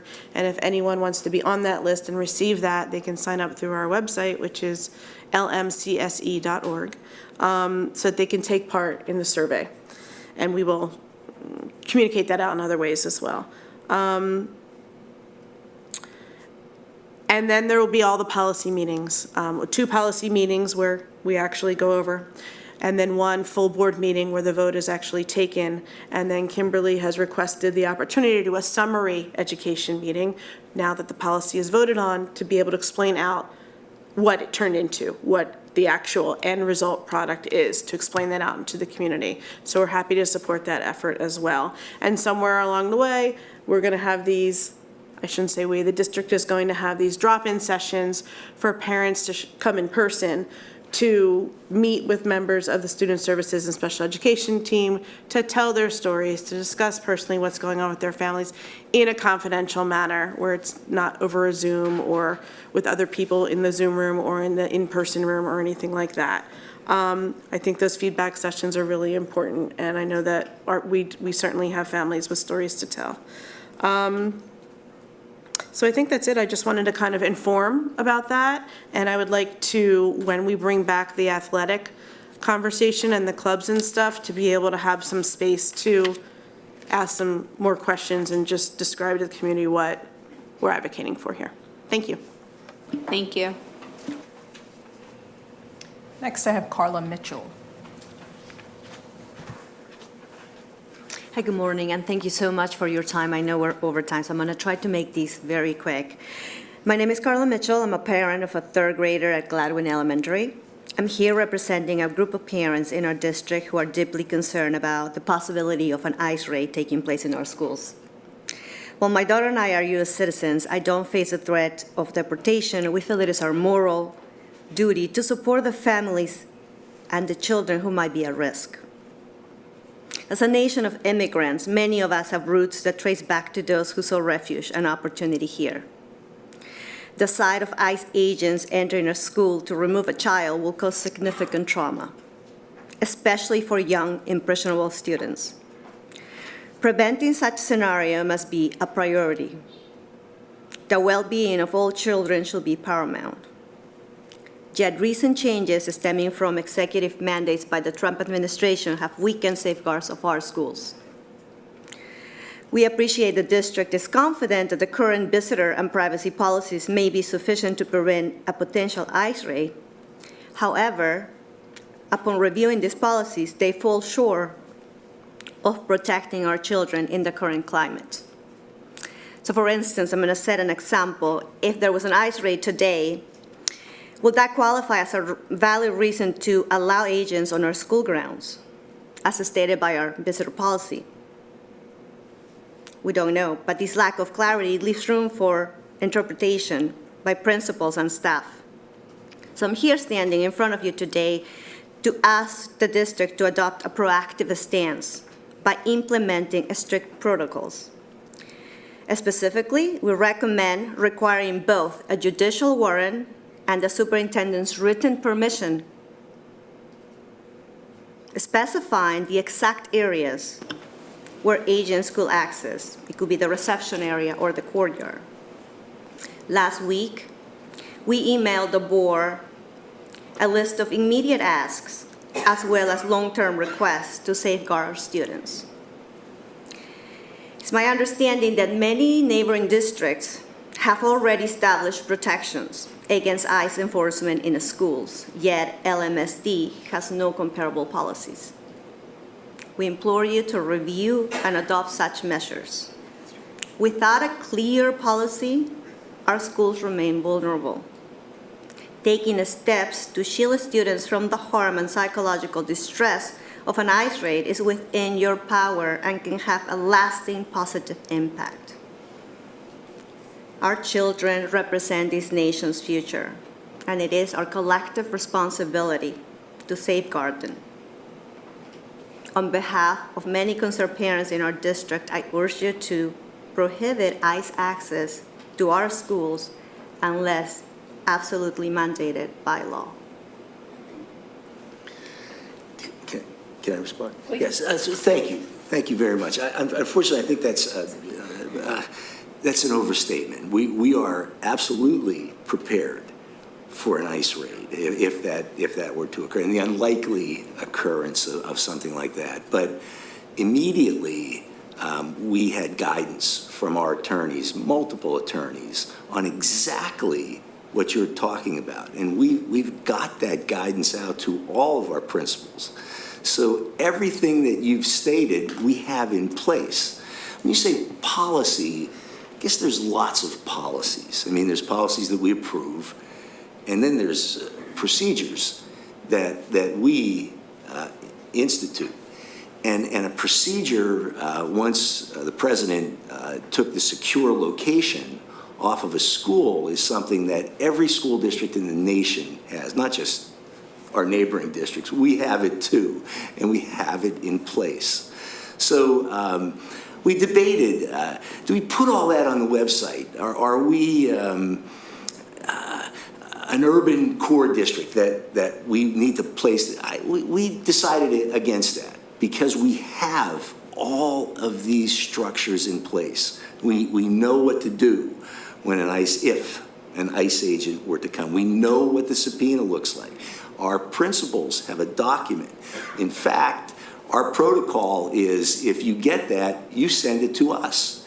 And we will then go to our attorneys and say, is this illegal? In other words, that ICE agent isn't getting anywhere near our school.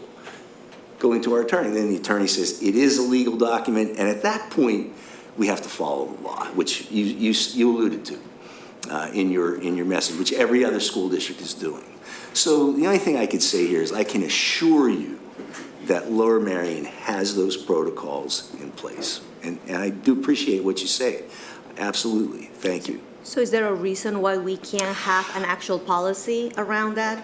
Well, we could. I mean, we could adopt the policy. We could ask our attorneys to draw one up. I just don't see the need. I mean, it's illegal. Like, for example, I guess the only thing I could say is no one is just going to admit someone and say, "Oh, take whomever you like." There's no way. It wouldn't have. First, FERPA wouldn't allow that. As I said, we're under federal laws here. That even all the president did was take the secure location off of schools and churches and many other places. That's what he did in this executive order. But the laws, like I said, about our money and things like that,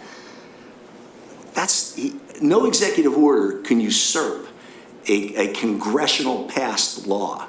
Cannot happen. So at that point, we follow the law, and we have those in place. I can assure you we do. But I do understand your comments. They're not out in the front. Yeah, I mean, we definitely do need clarity because it is not just a traumatic experience for the kid who's actually going to be getting pulled out of the classroom, but every single one of our children who are witnessing this particular event from happening. I mean, just picture the image of these big men with guns all across, just walking through the schools, and it's not a laughing matter. I'm sorry. This has happened. I get it. It's not at all. I mean, I've heard the stories of children having gotten deported by accident. Right. We just attended a seminar yesterday from the Education Law Institute. They're thank God. What I say next is under the auspice of thank God. There have been no incidents of any schools in Pennsylvania where an ICE agent has come in. And the Education Law Center would probably know that. And they were very explicit yesterday in saying this hasn't happened. Doesn't mean it won't or it can't. But the only thing I could tell you is we are as prepared as anyone that you've looked at on a website or anything else. So a couple of things I'll just add. Thank you, Larry. We're in crisis communication, we're in crisis planning, we're in crisis law. Like, that's all three things. So I hear the fear. There's fears in so many ways, and it's counter narrative to schools and what we're doing in schools. The thing you do in schools as a teacher is you create safety. You know, it's like Maslow theory of hierarchy. We can't even get the baseline right in our country right now. We can't even feel that safe because you can't learn when you're not safe. And that goes from the parents, it goes from the kids, it goes from the school staff, the bus drivers, everybody. So as we're going through this, we're pivoting constantly and moving, but we're also trying to follow the guidelines of the law and the best practice around that. So as we stage through this, we might change and say, hey, you know what we're seeing is we do need a policy that states this clear and puts it out there. We're going from top down on this. So when we think about it, it's like we start with the supreme law of the land, the Constitution, and this is our 14th Amendment. When we look at things like our one of our questionnaires that came today, we move to state law, national laws and acts on that. Then we move to state law, and then that informs all of our policy. And so we are still aligned in that work and how we're following it, but we're also looking as how do we create these procedures and safeguards. When do they need to be codified in policy, and when do they need to be codified in practice? So I think what Larry just said really clearly is we have an extremely protective system codified in practice right now within the school system. We can't always be overly transparent about that because that can put our school system our kids in danger. There's security risks and issues with being too clear about every direct process. So we want to be careful about that. But we also are working with state agencies to help look at this across the state and within the district so we can have that expertise come to us and say, this is what we're seeing, this is what we advise. So this is going to be a moving target. That's why the team went to that training on Wednesday with the Education Law Center. There's other people doing this too. We're going to stay on top of it. What we can promise you is that we're going to communicate over and over again. And to Michelle Vessel's point earlier, how do we communicate in a way that gets through? So one, absolutely hear you. Two, we have to figure out the right path to go forward, and we don't have it exact yet, but we do know the thing that we know 100% is that our kids are being protected, and we have a system that every teacher and every staff member knows how to follow, what procedures to follow. Megan, anything that you would add there on that front? No, but I'm happy to talk with you afterwards if there's, additional questions you have and if I can be a helpful resource for that. I think just like most of the members who have come to the podium are asking for clarity and transparency. I think this is a very important issue, and clarity and transparency across the district and communicating and actually having the board just make a commitment that our children will be safe in the school will be critical. That will be a message that I would like to hear it loud and clear from the district and say, we will not allow this to happen, I mean, it's hard to say it, but over our dead bodies, because there are children. Well, I just have to, unfortunately, to say we have to follow the law. So when you say we are going to guarantee that nothing like this will happen, all we're going to guarantee is that every protection that the law provides will be in place. But you have to realize, just like we were told very clearly yesterday, and Megan and I have attended 2 or 3. This is the second or third seminar that we've attended on this with attorneys, immigration attorneys, that if everything is done properly, according to this executive order, an ICE agent could, under the law, take a child. That's the facts. So we can't. I mean, when you say unequivocally no, I can't. I could not guarantee that. All I can guarantee is it will be very difficult. And if these people, a federal agent comes in, they have to have all the proper protocols and going through our attorneys and everything else. It's not going to happen like that. But we have to follow the law. And I understand, I mean, and I picture this as, okay, so let's just say worst case scenario, there's a judicial warrant, ICE agents come in. Could it be possible to ask the schools to keep the agents, like I said, in the reception area or outside? Yeah. And maybe it's a teacher or a principal who goes and has to bring the child, sadly enough, so that then the rest of the students don't have to go through that. That's in place. So that's what I was going to clarify, what you said, if this worst case scenario would happen, and I understand, even though it has not happened in Pennsylvania, I have the privilege of having colleagues across the country, and it is a reality in other communities. So I very much understand and am connected to folks that have been navigating this. If this would happen, if an ICE agent came to a school, the next step would be for the principal to do exactly what you said, not allow them into the building. Just like if any stranger came in requesting a student, they are not allowed to just take a student. They are then directed, the ICE agent, to come to the administration office. If they actually had proper paperwork and a warrant and such, that would go through our legal department. Families, parents would be contacted as well, and that process would go through. They would not have jurisdiction to go into the school and take a student out of a classroom, nor would we ever allow that to happen. When Superintendent Mussolini says that, I know that what he means is that this would be the protocols and procedures that would be in place, and that the community can be assured of. And that's clear to me, but is this clear to every single school and staff member and principals across our district? Yes, so it This has is been crystal clear communicated to them. to all staff, and to reiterate, that's the procedure regardless of ICE. So if there was someone that came and said, that's my kid, I need to take them, if they're not in the contact list of an approved person that can pick up your kid, it's a similar procedure. And so just sharing that to double down, this isn't a new practice that was put in place. We've reiterated the practice. Dr. Mussolini and Megan and Scott have been in contact with principals, and I do think, to Ms. Vessel's point, we need to make folks aware of where these updates are coming in. They're also very fluid, and I think what also Amy was communicating, there's some nuance to how we share this broadly, because right now what's also happening is certain communities are being targeted based on what they are communicating, and different folks get wind of.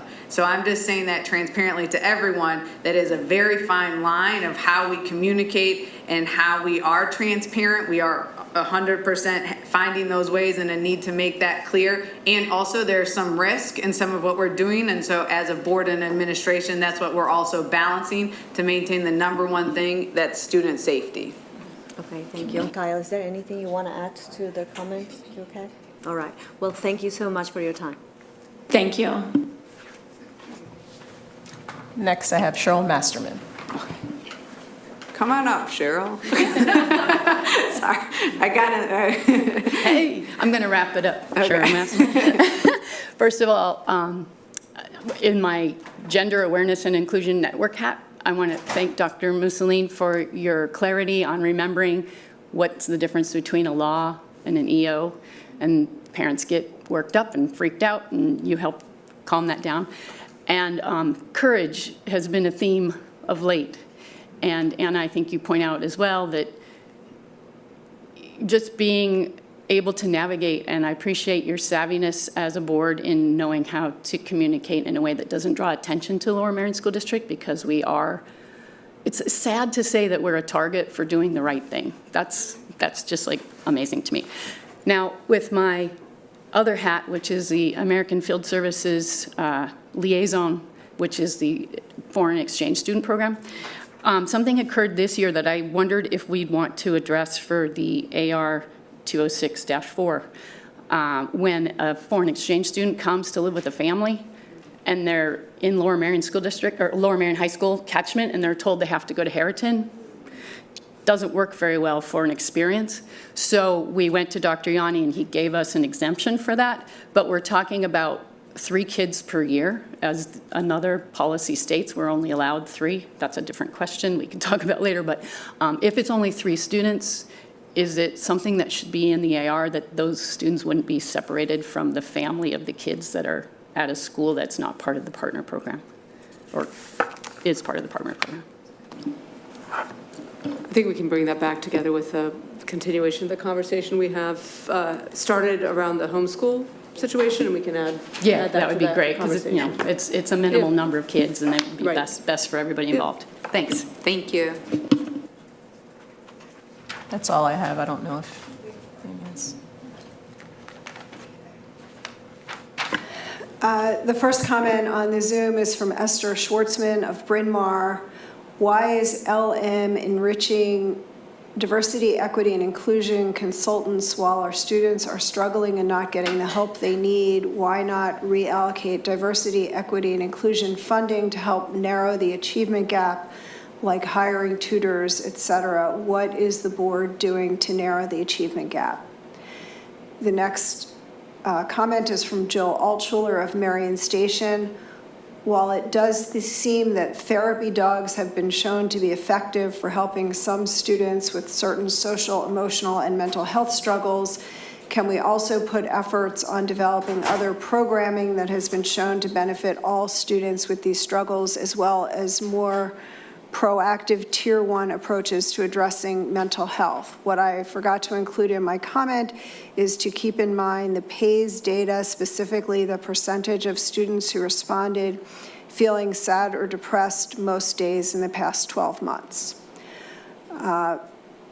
Paul Costa from Marion Station. Thank you, Mr. Superintendent, for expressing support for LMSD's continued support of its policies, notwithstanding the national political movements on the right and in the federal government, which is seeking to undermine the humanity and dignity of our most vulnerable students.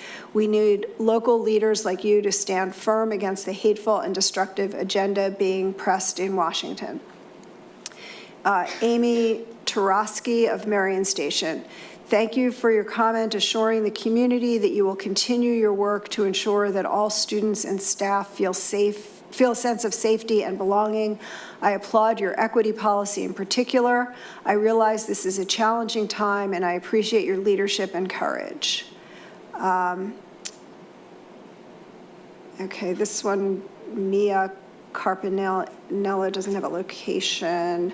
Risa Murphy, Bryn Mawr, is asking when is the next CARE meeting. I didn't see a date on the website. And that's the conclusion of the comments.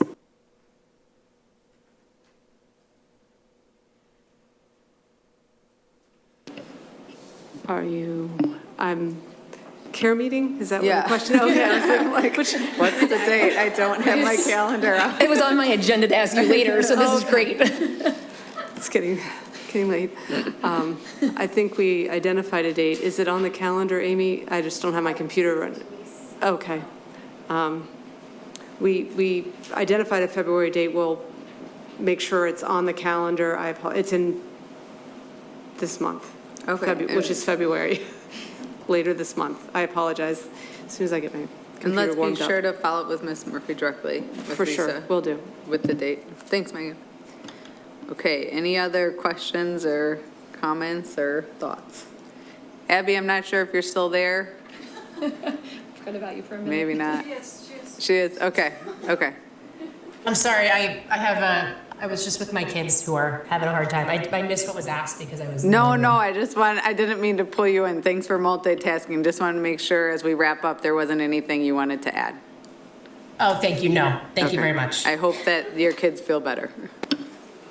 So I have a hold on my calendar for a CARE meeting on the 26th of February. I don't know if that's the exact date.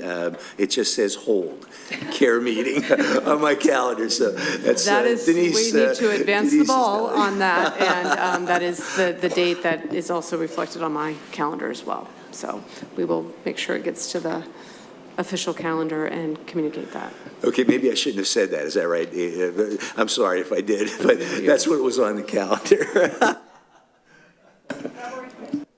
26th? Okay, we'll confirm that for sure and get it up and posted. Thank you for that flag. The next meeting that we will have for policy will be 7 hours long, and it will be held on March 7th. Megan and I will be happy about this. We'll have snacks and a sit-in. No, okay, thank you very much. The meeting is concluded, yeah.